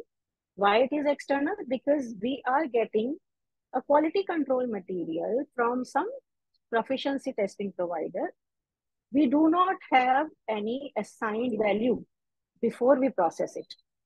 We process it, we get it from outside. These samples are sent to multiple laboratories. Laboratories send back the results to provider, and based on the results of laboratories, a defined set value is decided. And then we are told that whether we are close to that or not. So it is telling us that whether the results are accurate or not. So this diagrams everyone must be knowing very well that if your results are close to mean, if it is a mean point, if our results are close to mean, everyone can see my slide and the pointer also. So it is called that the results are accurate as well as precise because these are close to each other also. While in the other circle, the center point is mean, but the results are far away from the mean. And though these are far away from the mean, but these are close to each other, so we can say that the results are precise, but we will not say that the results are accurate also. So these results are not accurate, but precise. What is best is that the result should be accurate as well as precise. So that is why we need internal quality control and external quality control. So to run a control, there should be a plan, which is called quality control plan. Why it is necessary to have a plan? Because without a plan, if we proceed, things will be going here and there. So when we have to do something systematically, we should have a plan in place. So plan is documented strategy. We have to write that how will the controls will be run, how many controls will be run, when the controls will be run, so that every person in the lab knows about that. So it is a documented strategy to control the quality of measuring system. Why? What will be knowing that? So that we can minimize failures. We already know where we are going wrong and we can control that. After putting the control, we can detect non-conformities. What is a non-conformity? Anything which is not complying with the defined requirements. We can detect that and we can implement the corrective actions. Obviously, when we know that we are going wrong, we will check where the system went wrong, which is called root cause analysis, and we can have the corrective action planning on that. So the overall purpose of doing this is mitigation of occurrence of errors. Obviously, we can reduce errors, we can minimize errors, and we can completely mitigate the errors. We can completely remove the errors if it is possible. Appropriate quality results are given to our patients when we are putting controls, and information which is being generated is clinical, is very meaningful for clinical decision. If you are giving correct reports, only then clinical information which they are getting, the interpretation which they are doing, the clinicians based on our reports will be correct. That is why the role of laboratory is very, very important.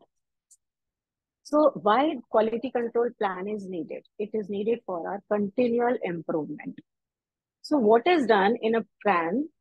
We first of all, there is a need that quality control plan is needed. And when there is a need, we will survey which QC tools we can use. As briefly sir has told you that what all QC tools we can use. We can use mean, SD, statistics. So based on that, the information which is gathered after that, we will do some risk assessment. So if we do this control, are we reducing the risk, or still there is some risk of releasing wrong report? If I am putting 24 hours laboratory, if I am putting controls only once in a day, so there is a risk that I may release wrong reports on the samples which are run late after the putting of a first control. So that is why when we are planning a quality control plan, we have to first analyze that the plan which we have developed, would we be able to minimize all the risk associated with the release of reports? Once we say that it is developed or it is revised, it will be monitored for a certain period of time. After the monitoring only, we will know, because risk was done on the probability basis.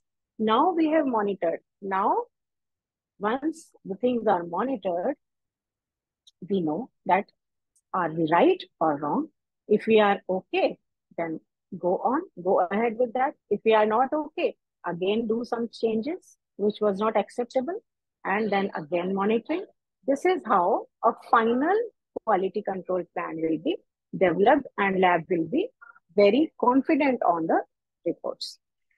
So when I talk about EQA, because I am focusing on external quality program, so the aim is to provide inter-laboratory comparison, because internal controls tell us that the laboratory performance is good, but actually are my results comparable with other laboratories also? Which will tell us only the samples when we exchange with other laboratories. So that is why external quality control is important, where the samples are sent to multiple laboratories. So to provide the comparison, it allows participants to identify problems with their testing process. So when we identify problems, we have opportunities for improvement. And it increases the awareness of quality benefits also. Like we are putting so many controls. If we are performing very good, it will give us confidence. We will be able to convey the same to our clinicians, to users, that we are doing such a good work in quality. So if I talk about what is that, a system for objectively checking, because we are putting controls, we are putting something, evidence we are generating. So that is why it is objective. So the system for objectively checking the laboratory's performance using external agency or facility. And this is the definition. This is given by CLSI GP 2782278, a program in which multiple samples are periodically sent to members of a group of laboratories for analysis and or identification, because there are few qualitative things where identification is important. For cultures, identification is important, whereby each laboratory's results are compared to each other in the group or with an assigned value and reported to the participating laboratories and others. This is the whole definition. Why it is important, EQA participation? Because it is a requirement of our ISO 15189 standard also, and it gives us the quality documentation. So which clause talks about in the new standard? It is 7.3.7.3. It tells us about the external quality program. What all it is saying It is saying that comparison of results with other labs should be done. There should be a procedure wherein the laboratories will enroll for EQA. They will participate in the program and they will show the how the performance is laboratory is doing. The sample this standard is repeatedly telling that the sample processed by person involved in the examination should be the same as the external sample should be examined by the same person, those who are involved in processing of routine samples. It should not be given a special attention. It should be processed in the same way as our routine samples are processed. So I'll just briefly touch upon the standard, which what it tells, because it is important to implement in the laboratory. The lab shall monitor its performance of examination methods by comparison with the results of other laboratories. This includes participation in external quality programs, and it applies to POCT also, point of care testing also. The laboratory shall establish a procedure for EQA enrollment. We have to develop a procedure how the laboratory will enroll in EQA. Participation, there should be a procedure for that, and how the performance will be measured. What method will be used for performance, measuring the performance, monitoring the performance. EQA sample shall be processed by person who is routinely performing the examinations. So we have to select which EQA program should be selected. Very precisely this time standard is telling that we have to select wisely, because it should have the effect of checking pre-examination, examination, and post-examination processes. It should provide samples that mimic patient samples, and it give clinically relevant challenges. Clinically relevant challenges means it should cover all the analytical ranges from low to high to normal. And very, very important is that it should fulfill the requirement of 17043 ISO standard. When selecting EQA program, laboratory should consider the type of target value used. How the EQA provider is deciding the target value. Whether the target values are independently set by reference method, are these PT providers using some very, very reference method, and based on that, they are giving you target value. In that case, the variation in the results will be much higher, because each laboratory will be using multiple methods, and the reference method will have one value. It is set by overall consensus data. There are a few PT providers where these statistical SD, as has been told in the previous lecture also, and Z score is not possible. So the results are conveyed in the form of consensus data. It is set by peer group consensus data or by a panel of experts. So these are the requirements which standard says that laboratory, before going into the EQA program, participating into that, we should check. We should have a knowledge of that. When EQA program is not available, what to do? It is not considered suitable. There will be many times when it is available, but it is not suitable for our particular machine or particular method. So there, using that EQA is not useful. So in that case, we should have sufficient reason to tell that we are not able to use because it is not considered suitable, and we can use alternative approaches in that. The standard writes that laboratory shall justify the rationale for choosing alternative or provide evidence for its effectiveness. What all alternative approaches can be there? We can participate, exchange of samples with other labs, which is called ILC.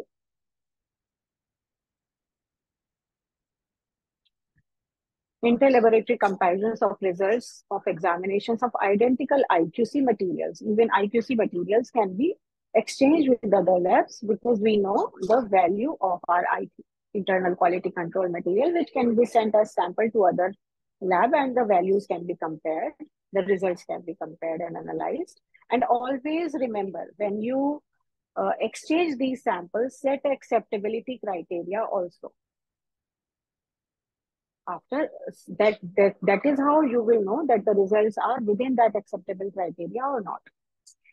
Analysis of different lot of number of manufacturers and user calibrator or manufacturer trueness control material, analysis of microbiology organisms, split testing of blind testing can be done, or we can use a reference material also for exchange. We can do clinical correlation studies, or material from cell or tissue repositories can be used. And EQA should be reviewed on regular basis. Otherwise, it is of no use. If you are using, it should be conveyed to all the members of the laboratory. Where it is determined that the impact is clinically significant, review of patient results that could have been affected and the need for amendment shall be considered and users advised as appropriate.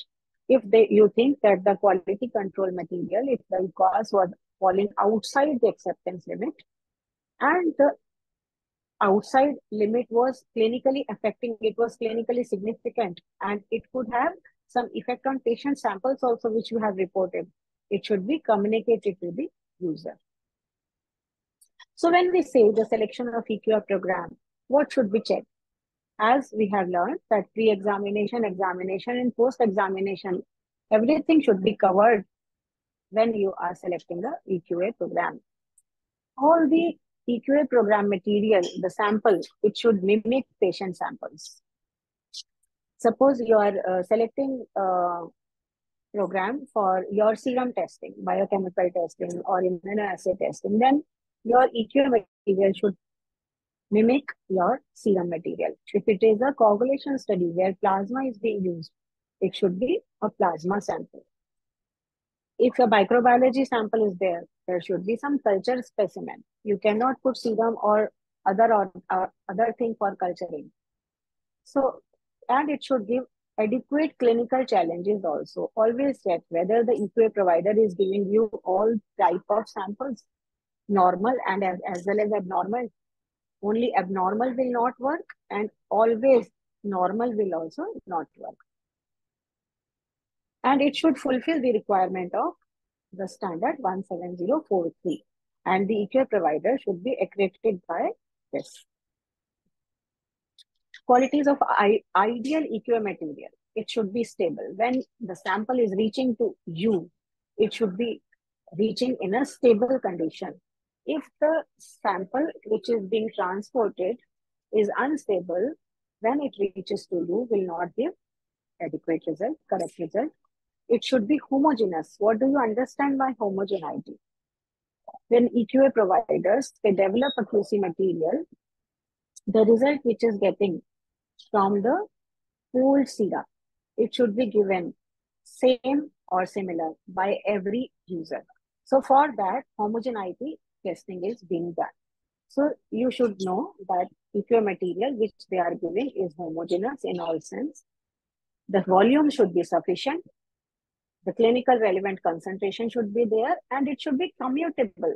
Very, very important, commutable, because laboratories, this EQA material should be able to detect all the challenges which your patient samples are reflecting. If your patient samples are being run on multiple methods you are using and you are seeing some variations in the reporting, which we obviously we observe that. Your EQA material should be able to reflect the same. It should not be that because of the physical and chemical characteristics of the material, many a times EQA materials, they do not reflect the same as our patient samples do. So this is very important that the EQA material should be commutable. Unfortunately, in today's scenario, most of the material which are being provided are not commutable. So we should check that whether the material is commutable or not. So what will you communicate with the provider? That how are you setting the target values? Is it a peer group data? Is it a consensus data? How are you deciding those values? And we can discuss whatever other issues are there, like what is the EQA material, how the instructions, what all instructions are being provided. Generally, what we say, okay, this is a established provider, we are getting from this. So we even do not go into the detail what all instructions are being given by the provider. We have to be very, very alert this time. And the results, how the results will be uh, conveyed to them, how the results they will transform, communicate to you. So this all should be done before setting a EQA program. So generally, these are the methods which EQA providers are using, assigning target values. Mostly this is decided by peer group mean or median after removal of outliers.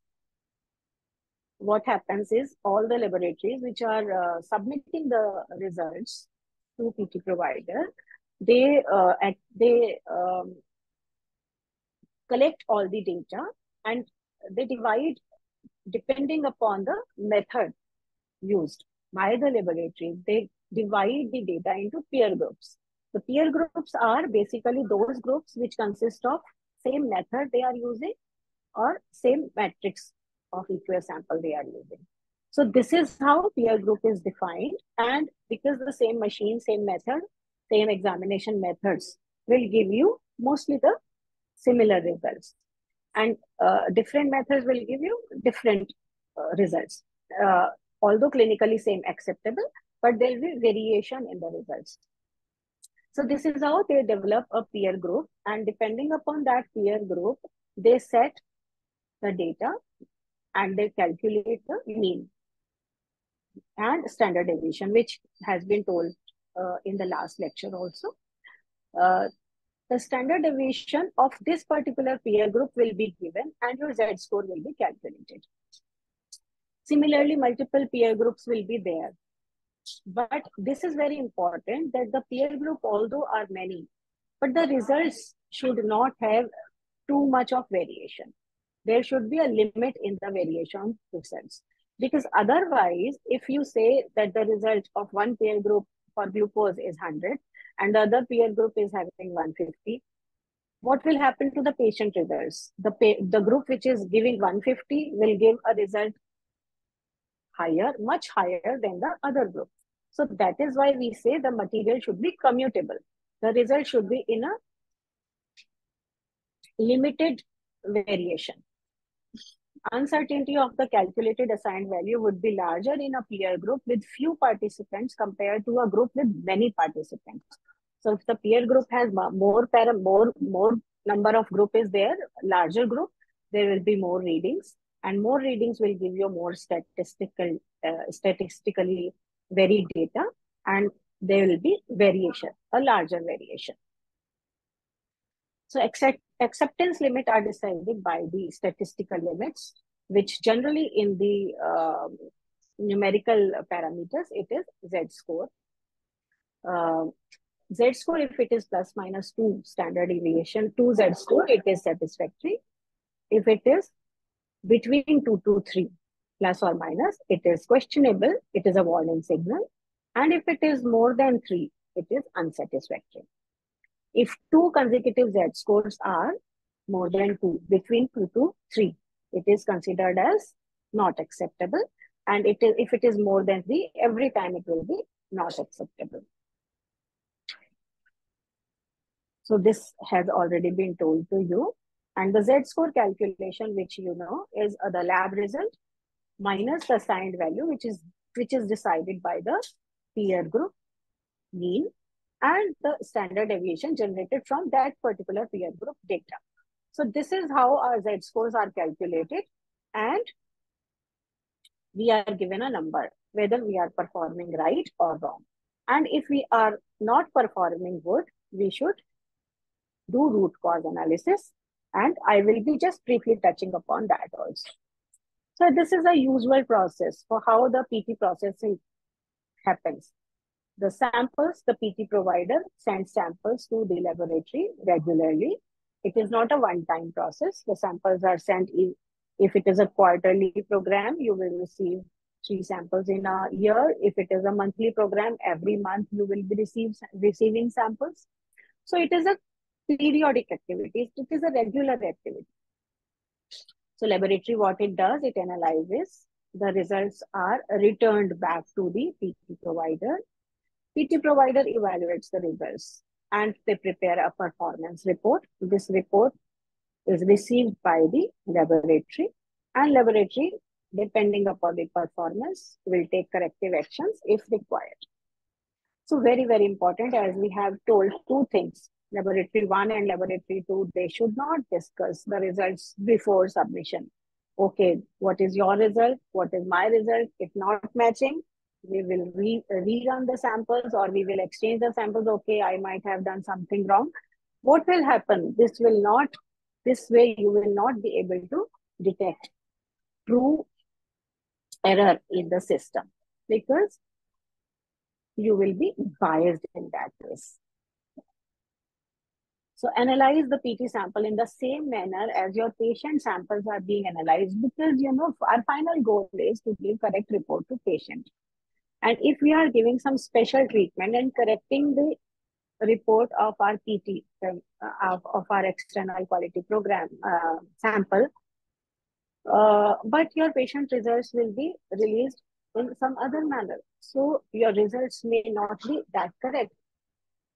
So always remember to give the same treatment to PT samples as your patient samples are being reported. Because the data which you are generating from your external sample should be used for improvement. So what will be done after that? Always discuss with the team.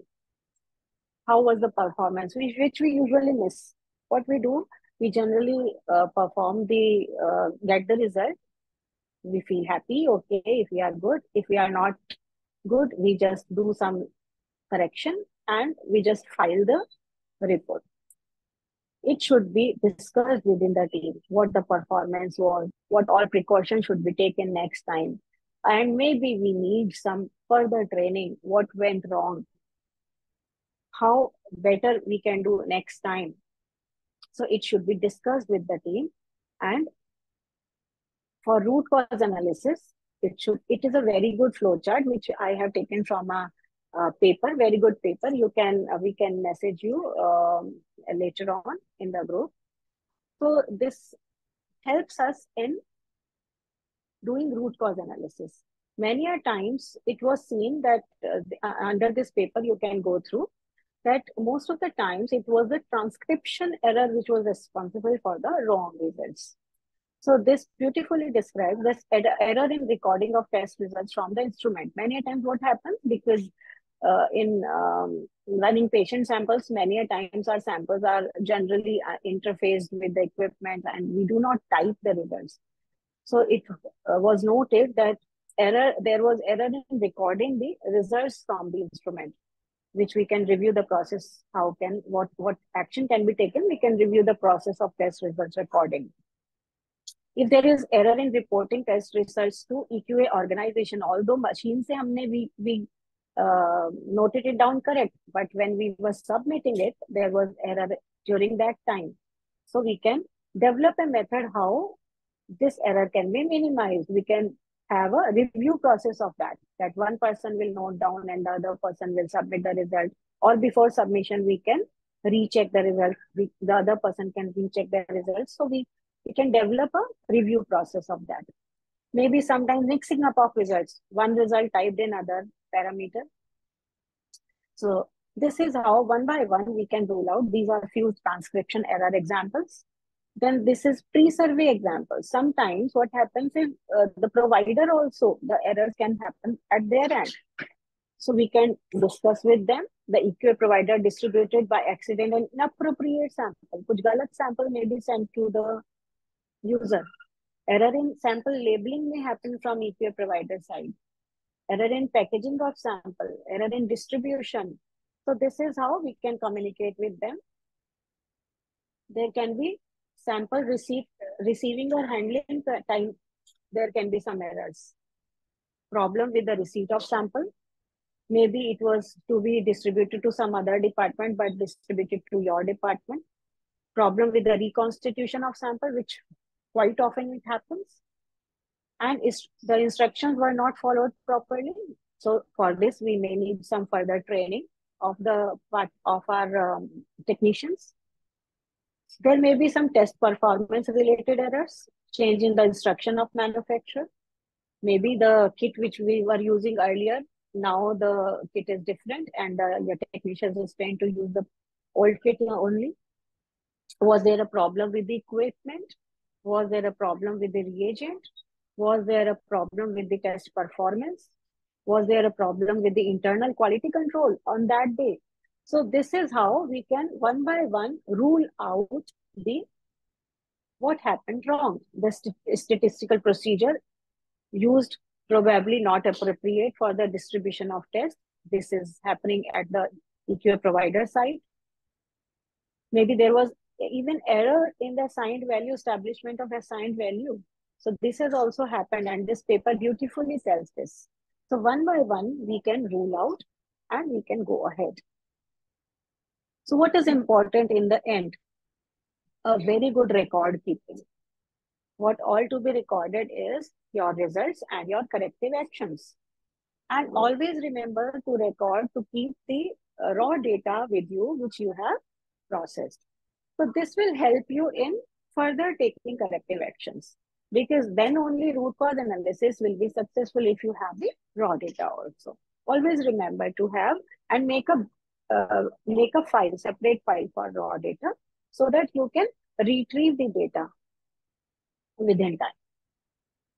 So apart from that, which we have learned so far is where statistical tools were applicable. There are a few tests or few EQA materials where qualitatively this will be analyzed. Acceptability criteria in that case will be defined by the provider, and sometimes it will be based on the consensus like positive, negative, reactive, non-reactive. A few samples in molecular, only the qualitative data is available. Like coagulation, there is well-established program where consensus data is being given.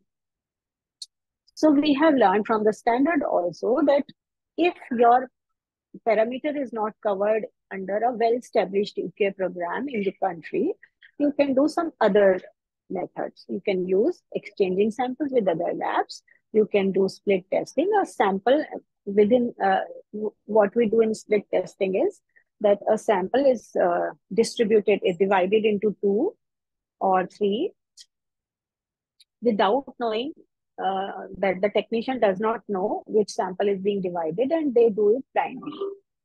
So, and after testing, we can compare the result of 2 or multiple people. And always remember to establish a acceptability criteria for that. Even we can use the reference material exchange also. So when you do root cause analysis, this is my practical experience also. What you can do if you find out that there was a random error when you processed the original sample.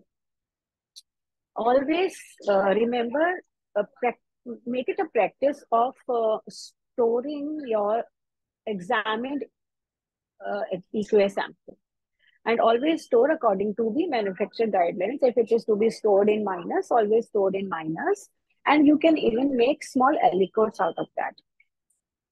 So when you are receiving your result and you are finding that the result was not within acceptable limit, it was out, what you can do, you can take out your EQA material from the refrigerator and you can rerun that.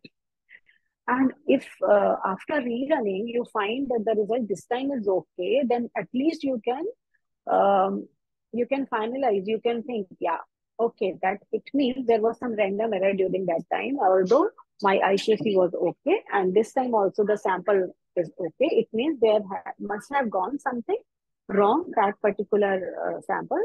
I may not have released wrong patient results. And retained EQA material, if you are retaining it properly, you can even use in corrective action of your internal quality control. Many times you will see that your internal controls are either going up or down, or repeatedly you are running, it is not falling in acceptable limits. What you can do is you can take out one elephant, run it, and check. When you check that, what will you do? You will get one value, and this particular result you can check with the peer group mean and standard deviation in the report given by the EQA provider. And you can calculate again the Z score using the same formula of the current value minus your peer group mean divided by the standard deviation given by the manufacturer. This is very useful. I have used it many times and it helps me. So in summary, we can say the EQA system is a system for objectively checking the laboratory's performance using some external agency, and this is how it is can be called as a external exam of us. And because we always think like that it is an external exam, because always we used to learn from our internals that when you are appearing for external exam, always think that rubber is with me, you are writing with a pencil. So it tells us that EQA, it is given by a sample external exam, but it tells us how we are performing. So all laboratories should participate in EQA. Where it is not available, we may use some other methods. And it should be treated in the same way as our patient samples are being treated. There are a few limitations also in PT. PT results are affected by variables which are not related with the patient. This is called non-communicability.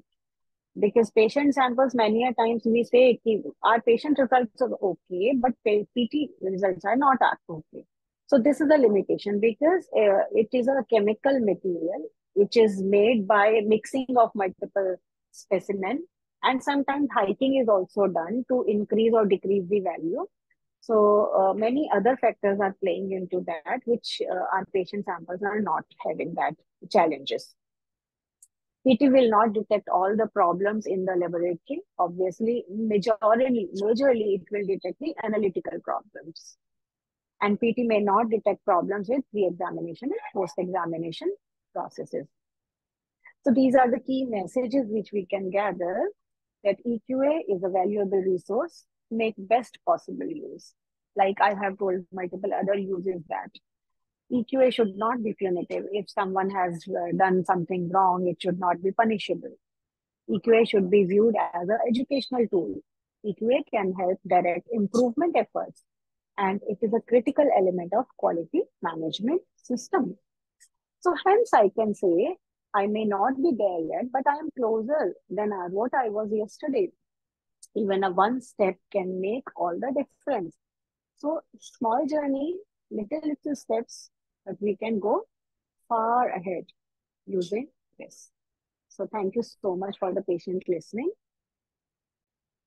Once again, good afternoon, everyone. And today I will be talking on assessing the practice of internal quality control in a laboratory. Now, let us think of a scenario that we often face in the lab. Just a second. I'm just trying to put this one a little. Yeah.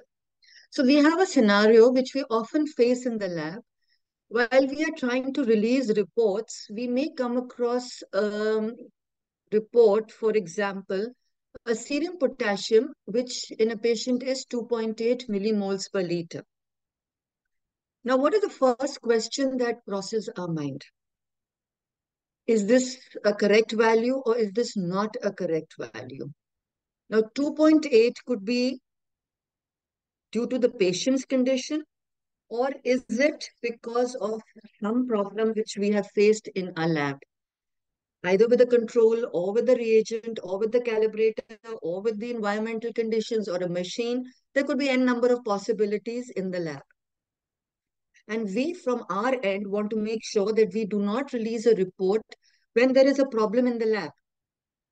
So how do we get to know that this value of 2.8, which is a critically low value and needs to be informed immediately, is not because of something going wrong at our end? Right. So we need to be sure before we release that it is not normal, say 4.2 millimoles per liter, but it is actually 2.8, which is a critically low parameter. So at the lab end, what is it that daily gives us that confidence that the report that we are releasing is the correct report? And that is by regular use of an internal quality control and the statistical tools that come with it. Now, the first thing that I'd like to make clear are the two terms that we normally use for quality control. A lot of people use them interchangeably when they actually mean different. One is quality assurance, and the other is quality control. Now, quality assurance encompasses the entire system. That is, right from the sample taking from the doctor writing to the sample being taken to the transportation to the pre-analyticals to the analyticals, the post-analyticals, the documentation, everything, which includes the entire quality system. Whereas quality control is a part of the quality assurance and is specific to the tools that we apply to measure and assess the quality of the analytical data. So this is very important that here we are, when we talk of internal quality control, we are specifically talking of the tools that will be used by us to assess the quality of the analytical data. So this is what we talk of the quality assurance cycle, which would include a pre-analytical phase, right from the sample collection, patient preparation, the personnel competency, the receipt, this assessing in the lab, transportation, quality control, and testing, which makes a part of the analytical system. Then the post-analytical, which is our reporting and our record keeping, along with our customer service safety, data management, etc., etc. Now, when we talk of internal quality, what are the factors that would affect it?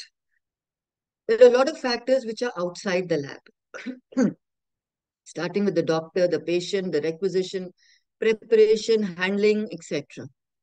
Now, within the lab, which we are very well connected with and which is really our responsibility, is also sample receiving, analysis, results, and reports. Of course, everything is our responsibility. But some labs do not deal with some parts of it. Most labs do deal with it. So all these things become our responsibility for the quality control. So coming specifically to internal quality control. Now this is a part of a quality program, which we can see very well from this diagram, that the entire quality system includes the quality assurance and part of it is a quality control. But it is actually the backbone of our labs. We run an IQC daily. And if it's a 24-hour lab, it's done 8-hourly. Most labs run it at least twice a day. So the aim of this is to get a method consistency and to also get confidence in the release of patient results. So an IQC is the best, the most effective and efficient way in detecting errors. So when we talk of quality control, what is our goal? We have a simple goal, very, very simple, and that is to evaluate and minimize analytical errors. Now, we will come to analytical errors a little later, but our aim is to minimize errors. And how do we minimize errors in the lab? Number one, by evaluating operating protocols. These protocols would be a calibration, which is done daily or at regular intervals. Maintenance. Maintenance could be daily, weekly, monthly, preventive maintenance, excuse me, which could be 6 monthly or yearly. Then the next most important thing is to access your daily performance, your daily IQC performance. And daily IQC performance is not by just looking at the controls and just signing on them. which is a lot of us do that. We see, we get a paper in front of us and we sign on it. We have to have a statistical performance and check the statistical performance. And finally, we have the periodic validation of accuracy and precision. This periodic validation could be monthly, could be 3 monthly, and this is done through the EQA or the proficiency testing. That is external quality assessment. Now, the key features of a lab's quality system. Number one is that everything must be documented. It's very important. Everything must be documented and must be documented in such a way that it is easily understood. Now, if we are got a lab in, say, the Hindi heartland, say in Uttar Pradesh, where most of the technicians understand Hindi, and we have the SOPs written in English, it is not going to help. Or it is written in maybe Tharoor's English, which is very complicated. So it has to be documented in such a way that it is very easily understood by each and every staff member. The aim is that our systems, our processes should be stable, should be reliable, and should not be dependent on one person. That if today that one person is on leave, everybody says this, we've received a sample, say for say VMA analysis, which has to be done manually. The SOP is not available, that technician is on leave, so we will wait. After 3 days, the technician will come, then we will only do the test because nobody else knows how to do it. So we have to have a system in place. And the lab has to demonstrate that there is a system in place. And how does the lab demonstrate that the system is in place? By documentation, by SOPs, by records. So all these things will help inform the assessor that we are not doing just a series of uncoordinated activities. We have a system in place which is understood by all and which is subjected to audits, external and internal, for continual improvement. Now, two terminologies which are very, very important in labs when we are working in the lab, and that is accuracy and precision. And we cannot move on to our understanding what exactly is an IQC until we understand what exactly is accuracy and precision. Now, accuracy means how well a measurement agrees with an accepted value. We have a mean value. How close is our value to that mean value? And precision is how well a series of measurements agree with each other. Now, let me give an example. Suppose we run blood control for glucose every day. The mean is, say, 100. We are getting a value of 75. So we have to see for accuracy how close is our value to the mean value. And then when we come to precision, the aim is, why do we need a precision in the lab? We have a patient who has come today with the blood glucose, say, of 350. Now, when the blood glucose level is 350, we are effectively labeling the patient as a diabetic. Now, tomorrow, when he goes to the doctor gives him medication and tells him get it checked after a week. He comes after a week and we check. Then the doctor says check after another week. We find that he's not still very well managed. So the doctor changes him to insulin. And after putting him on insulin, he says, please get your glucose checked every day for the next 1 week. Now, when the patient comes every day, if our values are not precise, we are not going to be giving a correct value. And we are not going to be giving a correct monitoring for the clinician. So it is very important that our reports be not only accurate, but also precise. Now, if we see this diagram, we see the values here. If we say that the values are acceptable, say till the red thing, the deviation is acceptable till the red colored section. So if the values are all here, then our values are accurate and precise because our values are very close to the mean value and they are all on repetition very close to each other. Now, if we see this diagram, we find that the value is inaccurate because it is far away from the target value. But the values are precise. It doesn't help us because we are still inaccurate. And if you see this diagram, we find that it is somewhat accurate because some of the values are in the yellow part and few are in the red, but they are highly imprecise because there's a lot of reproducibility error. And if we see this, we find they are completely inaccurate and imprecise.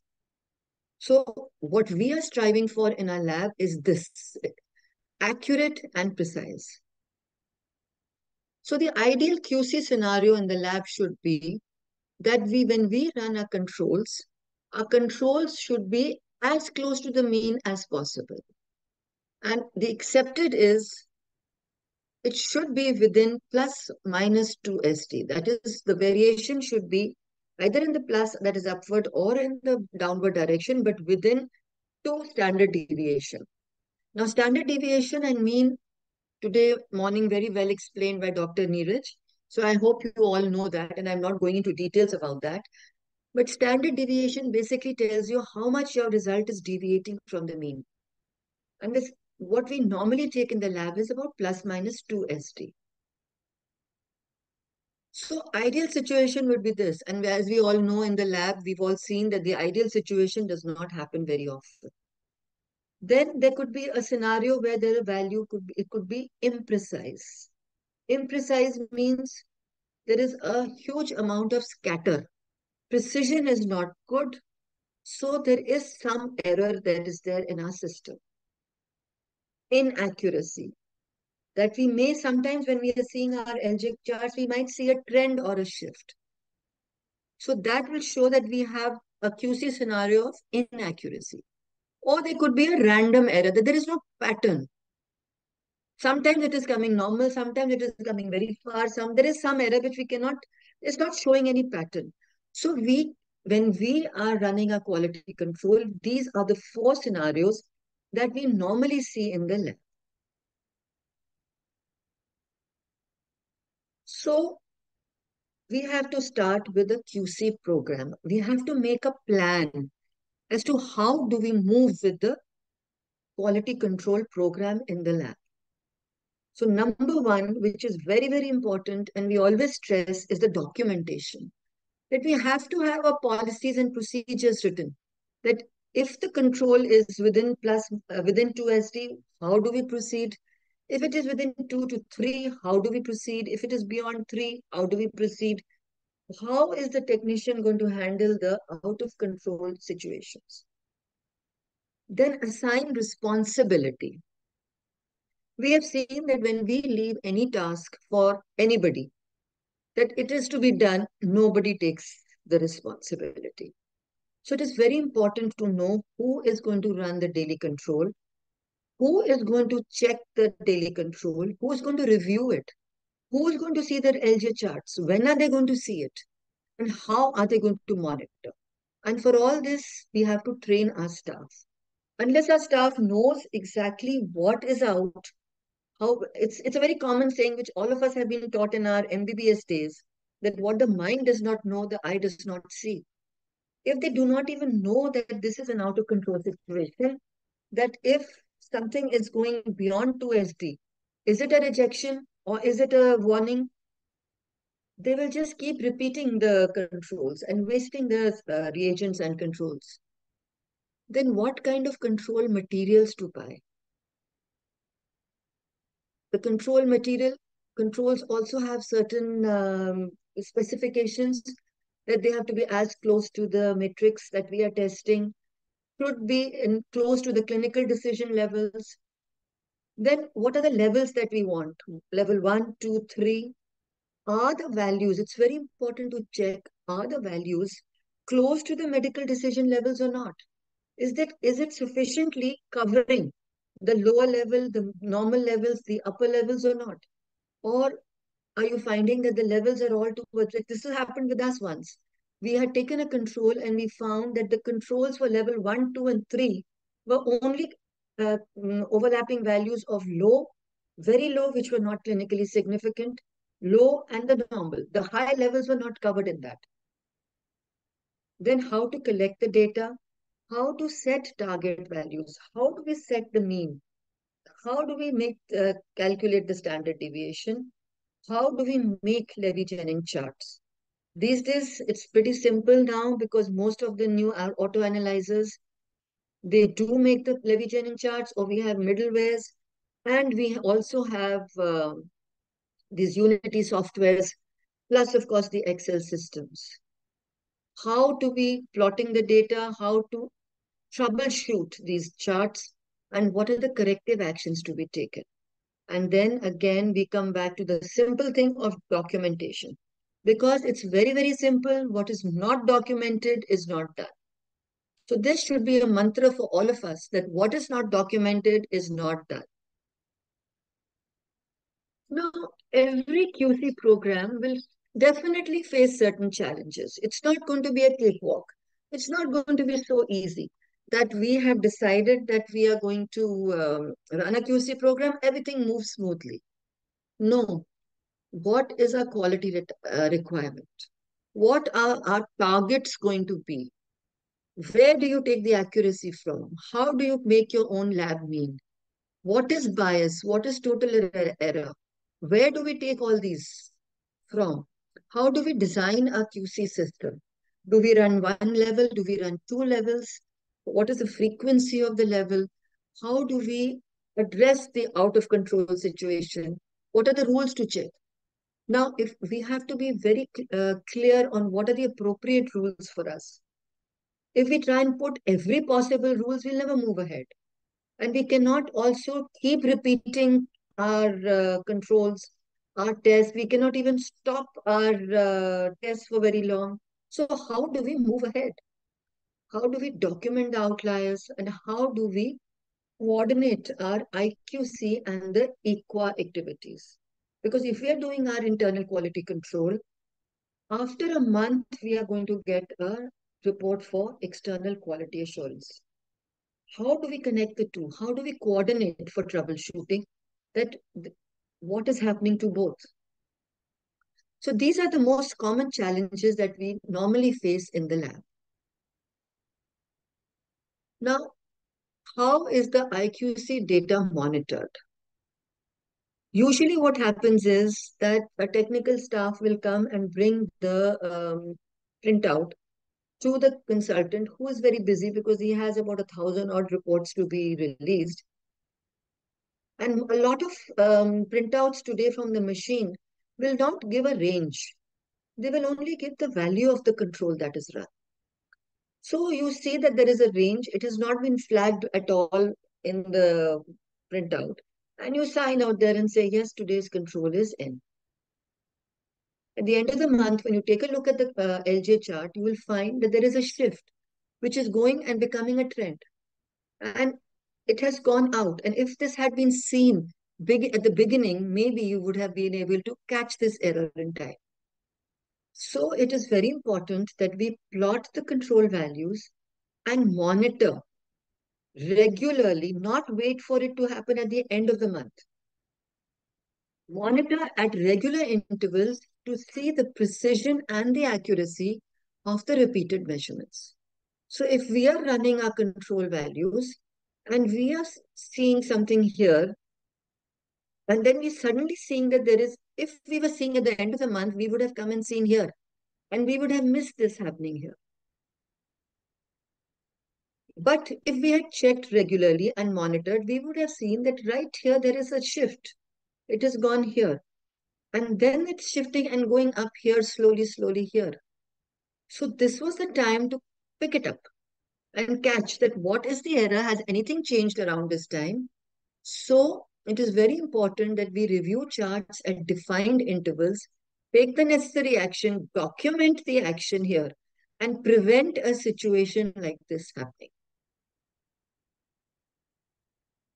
Now, when we are sitting in the lab and when we are talking of internal quality control, we talk a lot of errors.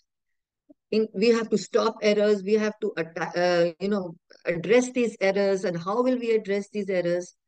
What are the analytical errors? What do you mean by analytical errors? So, errors can be three types. One is random error.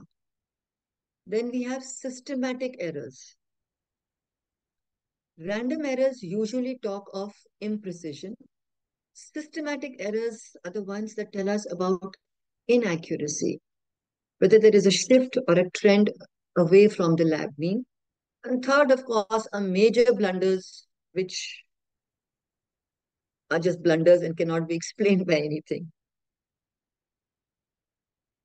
So, random error is an error which does not follow a specific pattern. It just happens, and it is an inconsistent, irregular kind of a thing which might just happen one day, may not happen the next day. There could be anything which could be leading to a random error. Few examples are given here. There could be bubbles in the reagent. There could be a fresh reagent has been put, it has not been inadequately mixed, or sudden fluctuation in temperature, fluctuation in your electrical supply of the machine, which gives a sudden jerk or a jolt. Clot in a sample, in one particular sample. It may not happen in every sample.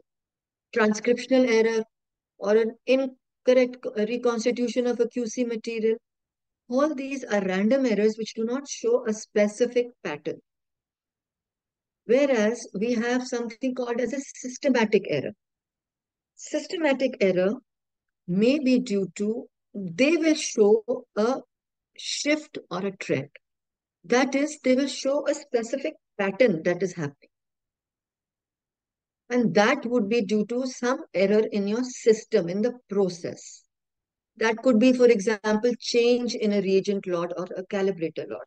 So till the calibrator or the reagent is being used, that error will persist. The reagent is being improperly prepared.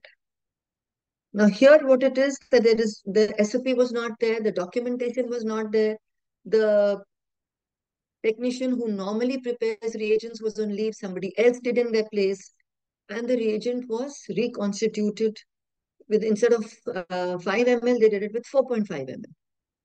So now when the reagent goes on there, till the lab is using that particular reagent, there will be a shift from the mean.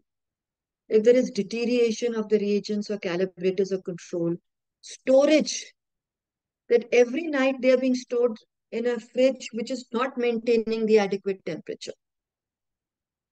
Change, so all these change in temperature, change in the volume, change, deterioration of the lamp, change in the procedure. One operator was doing it, they did not know that there was a pre-sample treatment to be done, and they just put the sample directly in the machine, or a debris or anything blocking the reagent probe. So all these errors will show you a trend. That is a long time shift from the mean. So this is called a systematic error.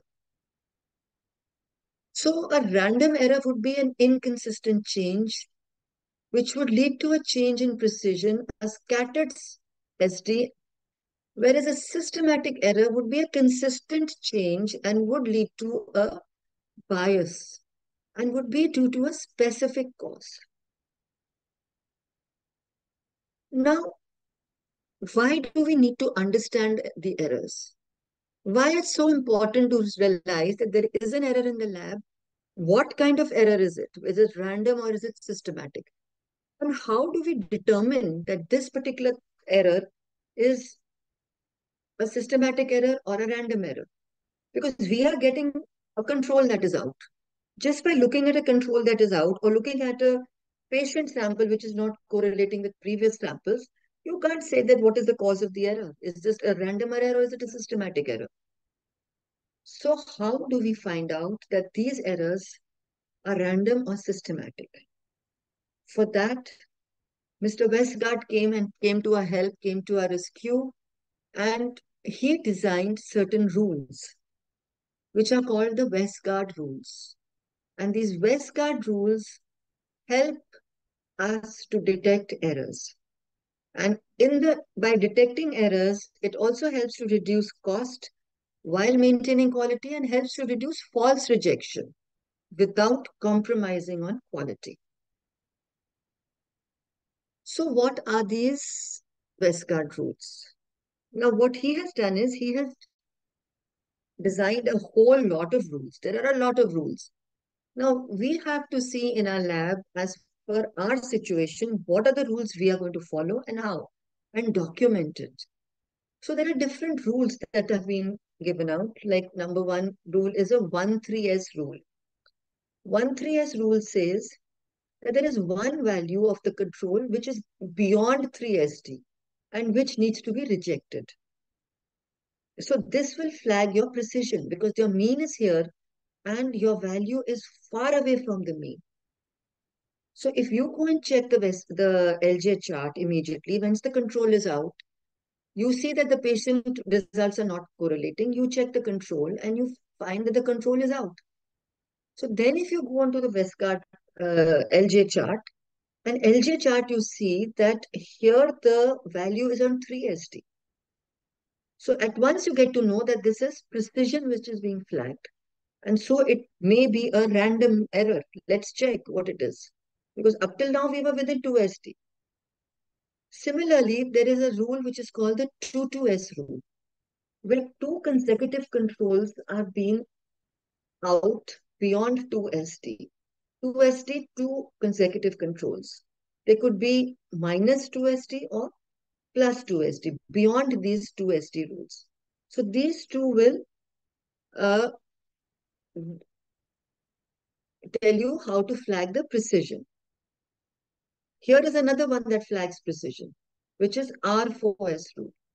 And that is minus 2S and plus 2S. So R4S is that the difference between the maximum and the minimum QC value exceeds 4 standard deviations. That means one time the control was run, it was at plus 2, and the other time it was minus 2. So there is a 4 standard deviation difference between two control values. So all these will tell you that precision, there is something wrong. Then we come to a rule which is called the 2-2S rule, that two consecutive rules are outside the same SD. Or 4 times it may be outside the same SD. Or there could be something like a 10S rule, which is also called the 10X rule, that there is a consistent bias here. If you see the 10X rule. So we find that when we have these Westgard rules, there is something called as if we have 1-2S, that could be a false rejection, that in all the controls you've run, only once that one control has been outside 1-2S.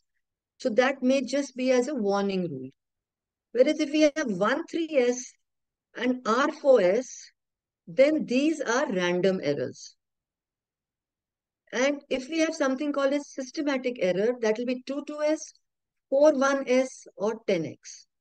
Because these will show us that there is a trend or a shift.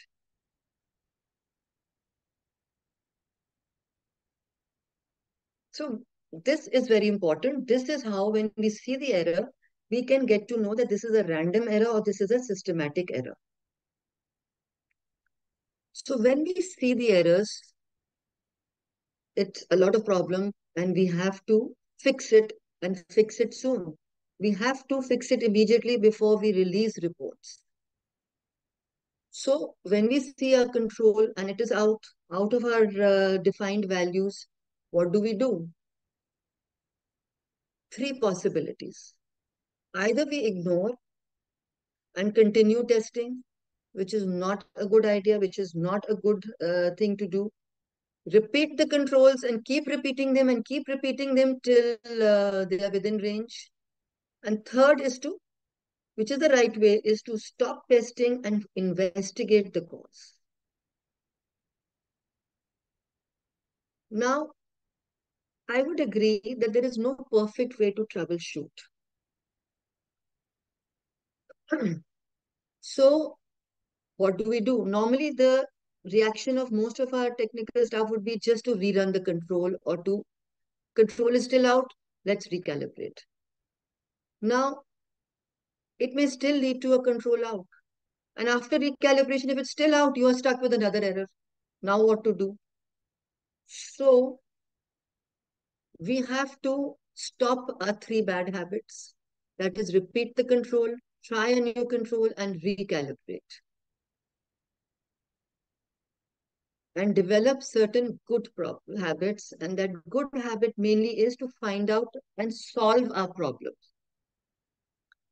So we have to solve the problem.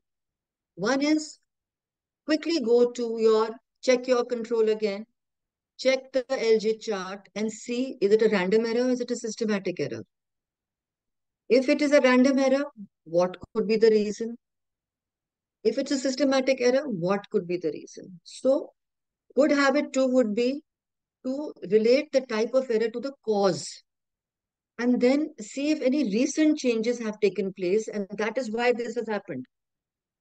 Then verify the solution, check, yes, this is the solution, and then now we are getting the right results, and then document it in your kappa thing. So as soon as the important steps to follow, as soon as you check an out of control situation, that would be to stop testing the sample immediately, to stop the release of reports. Then search for recent events after finding out what is the type of error, what is the cause of error. And then follow the troubleshooting SOP and then do the root cause analysis and do kappa. So how do we check? We check for a control, we check for a reagent, we check for a calibrator, and if all these are no, we keep each lab. This is just a random example. The lab must check their own system, their own process, and make their own process flowchart. That if we check the control seems all right, nothing is wrong with it. Then check the reagent. If there is a problem with the reagent or not, any new reagent has been done, or calibrator, the instrument or the environment. Now, if we check the control, we check all this. That was it a correct material used? Was the control expired or not? Has it been stored properly? Has it been reconstituted properly? Or did the technician take out the control, left it, and suddenly after 2-3 hours, they realized they haven't run the control, so they came to run it. Or conversely, they took the control out of the thing and it had to be brought to room temperature, but they didn't bother waiting because they were going off duty. So he quickly took it and without properly thawing the control was put in the machine. So if nothing is wrong with the control, then we check the reagent. Is it the correct reagent? Is it an expired reagent? Has it been reconstituted properly? Was the lot-to-lot verification okay? Was it prepared properly? All these things, was it stored properly? If the reagent is all right, then we check the calibrator. We'll check the lot of the calibrator, preparation, reconstitution, storage, expiry. All these things have to be checked. Then we move to the instrument. Maintenance of the instrument. Any leak, any probe blockage, any syringe leakage, any errors on the status monitor. So all these have to be checked. Environmental conditions.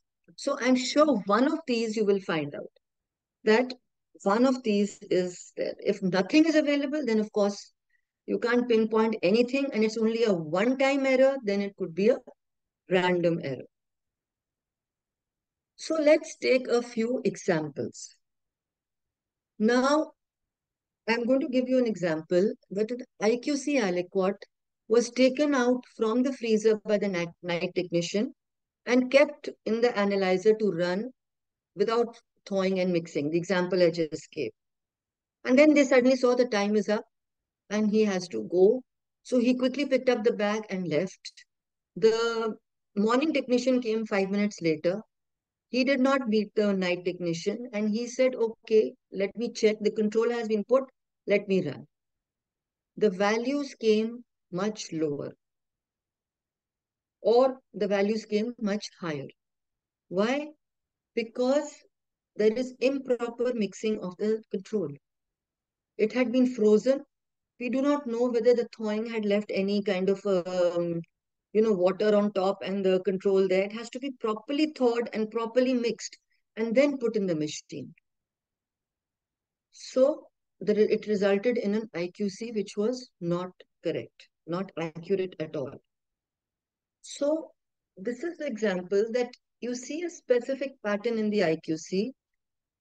And if you're seeing that daily, that there is something going wrong, and every morning you're finding that this control is out, but the evening technician, when they're running, it is absolutely all right because he's not going off duty. So what he's doing is he is taking it out, correctly thawing it, mixing it properly, and then running the control. So the consultant checks and finds out that every morning when these people are on duty, morning control for this parameter is out, but the evening control is in. So the specific pattern, when he checked, he found that there was the handling of the control material which was going wrong and which needed to be corrected. So this is an example of how there could be different errors occurring in your IQC control and how to troubleshoot. Then this is another example where the doctor said that he got a triglyceride value of a known patient who had been with him for some time and who had been coming to him and under medication. And he found that the patient was under medication, his triglyceride levels were well controlled. But today, the value is much higher and is not correlating with the previous values at all, despite there being no change in medication and the patient being compliant with the medicines. So he rang up the lab and told the lab that please check. So the consultant said, okay, let's check the LJ charts. And when he checked the LJ charts, he found that there was an upward trend in the graph for the last week. That the control data was at 2 ST range.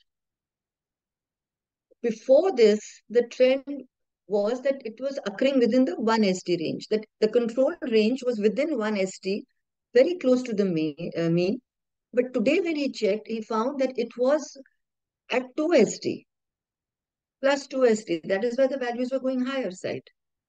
So when he checked, he said, okay, show me the calibration. When was this last calibrated? And he found that 10 days ago, the calibration was done for a new kit. And ever since, there was an increasing trend in the control values. So all the controls from very near the mean were going on the higher side. There was an increasing value. So from that day onwards, the TG values were showing an increasing trend on your LJ chart. So he said, okay, 10 days ago until today, there has been an increase in the value. There's a trend. So show me what the calibration was. How was the calibration done? What was the calibration factor? And they found that the calibration factor done 10 days ago was much higher than the previous calibration factors.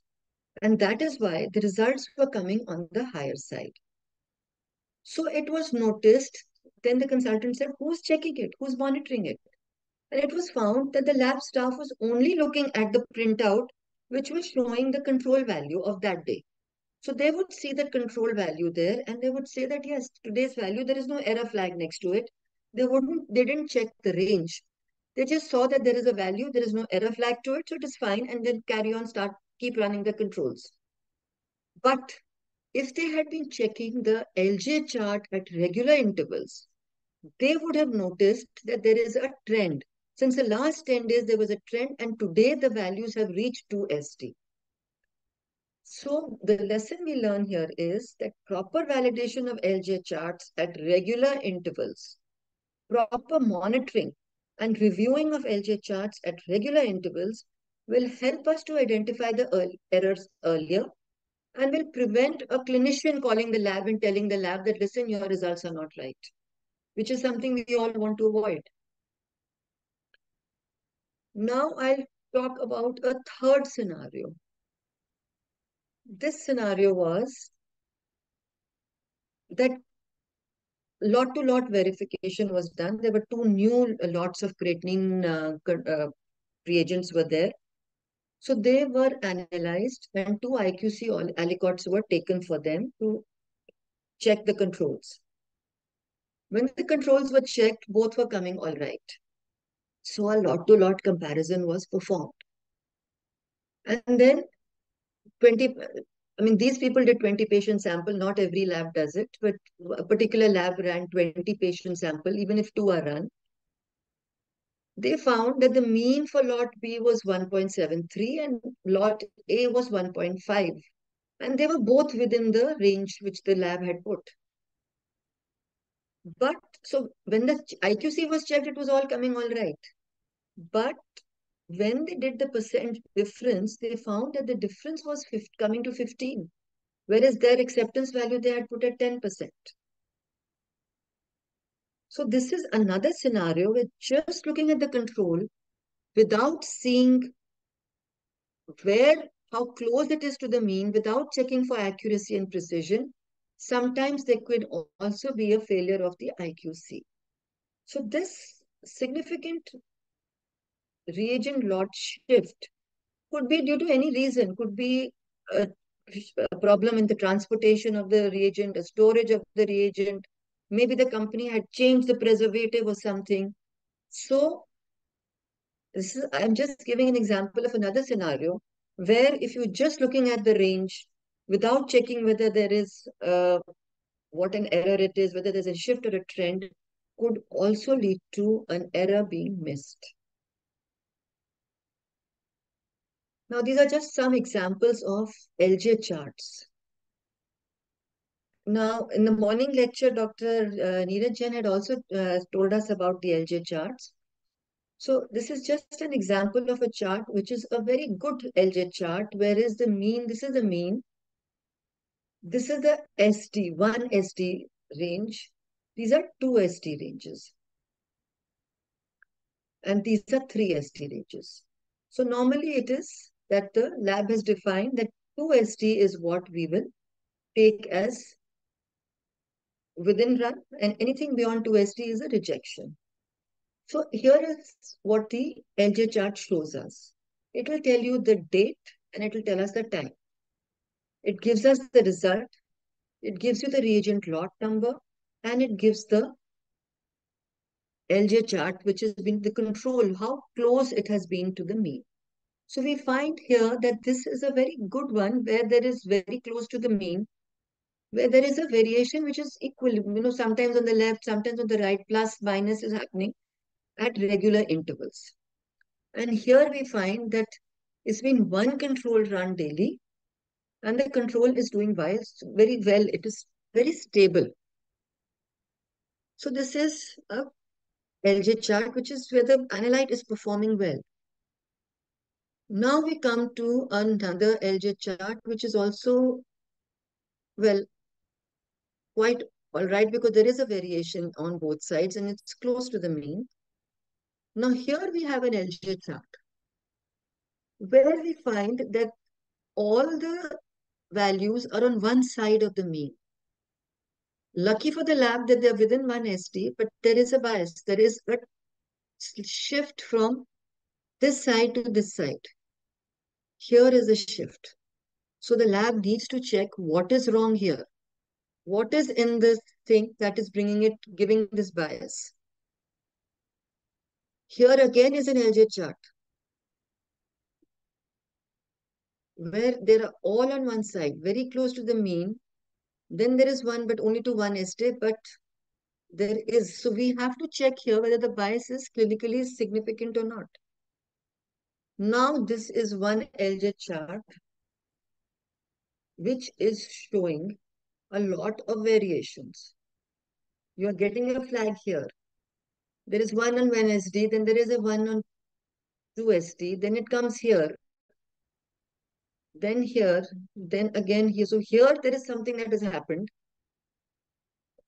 where they have all shifted here. What has happened here for the lab to investigate? Now here see here, see here. There has been a lot of running of controls. Now, has the lab done any root cause analysis?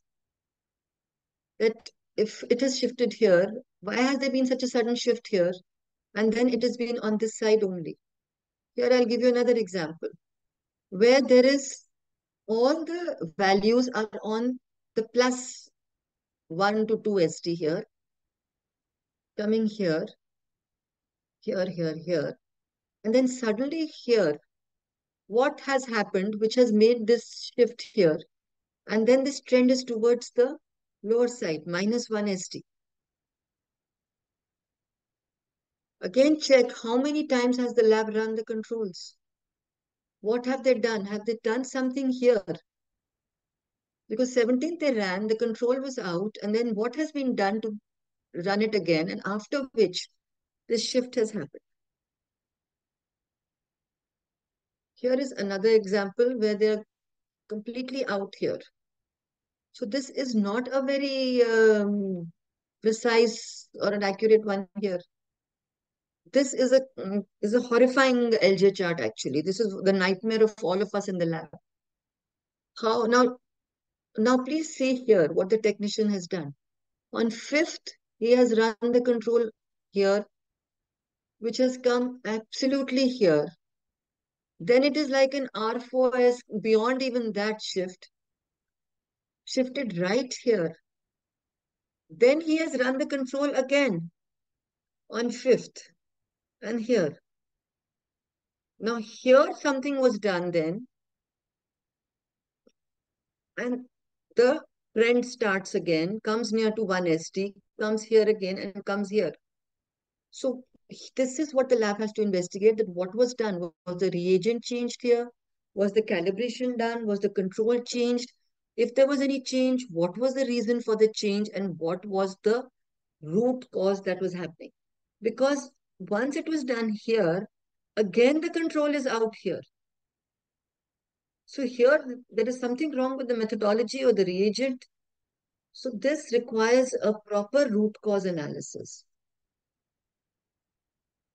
Again, one of those pretty bad LJ charts which have to do a complete root cause analysis and a documentation of the corrective action taken and verification of the corrective action, which is very, very important after such an LJ chart. Because on 5th at 12:46 ran, it was beyond 2 ST, almost 3 ST. It was then it was run uh, at, after 12, it was run at 2. It came to minus 2 ST. Then it was run at 2:33. This again those bad habits that I spoke about. It went beyond 3 ST. Then what was done, that is just about managed to come in, but again it's on the higher side here. And then again it goes straight to the other side here. So there is a lot of flagging of inaccuracy and precision here.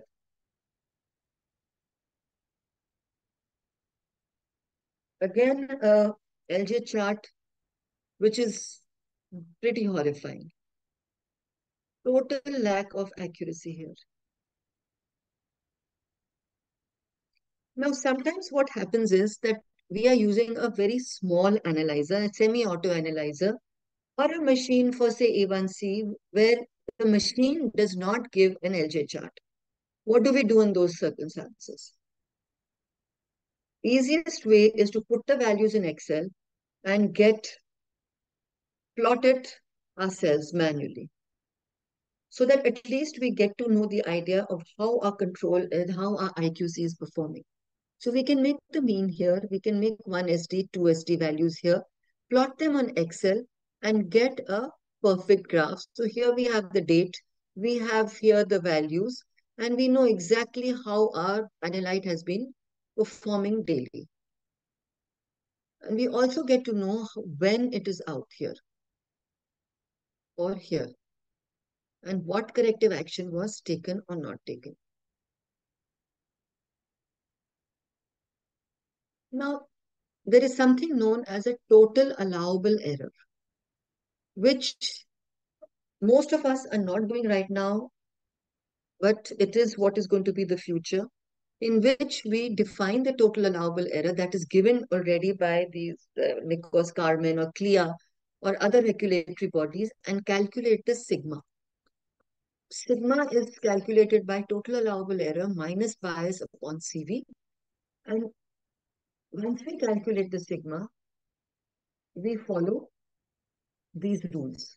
These can also help in cutting down the number of quality IQCs that we are running, the number of times we are running the controls. And anything less than 3 is considered unacceptable. Anything beyond 6 is considered to be working very well. And a total allowable error we normally take from CLIA guidelines or the Ricos-Carmen guidelines, which would be for like minimum, desirable, or optimum, and each lab to decide whether they would like to start with the minimum and slowly move to desirable and then to optimum. And these are the values which it gives uh, for imprecision here, for bias, and the total allowable error. So this was just a very brief overview of what a total allowable error is and how this can also be incorporated into our daily QC routine by calculating sigma and trying to reduce the number of controls. If our analyte is giving anything beyond 4 or 5, that means the process is quite stable, the analyte is stable. We can cut down on the number of runs, but anything less than 3 is totally unacceptable. So to summarize, that when we talk of quality assurance, we talk of IQC and EQUAS. We must perform our daily IQC as per our SOP. And it's very important that our SOP gives everything step by step by step. A root cause analysis and a corrective action is a must. Documentation is a must. And all tests should be stopped until we are very, very confident that whatever we are releasing is absolutely correct.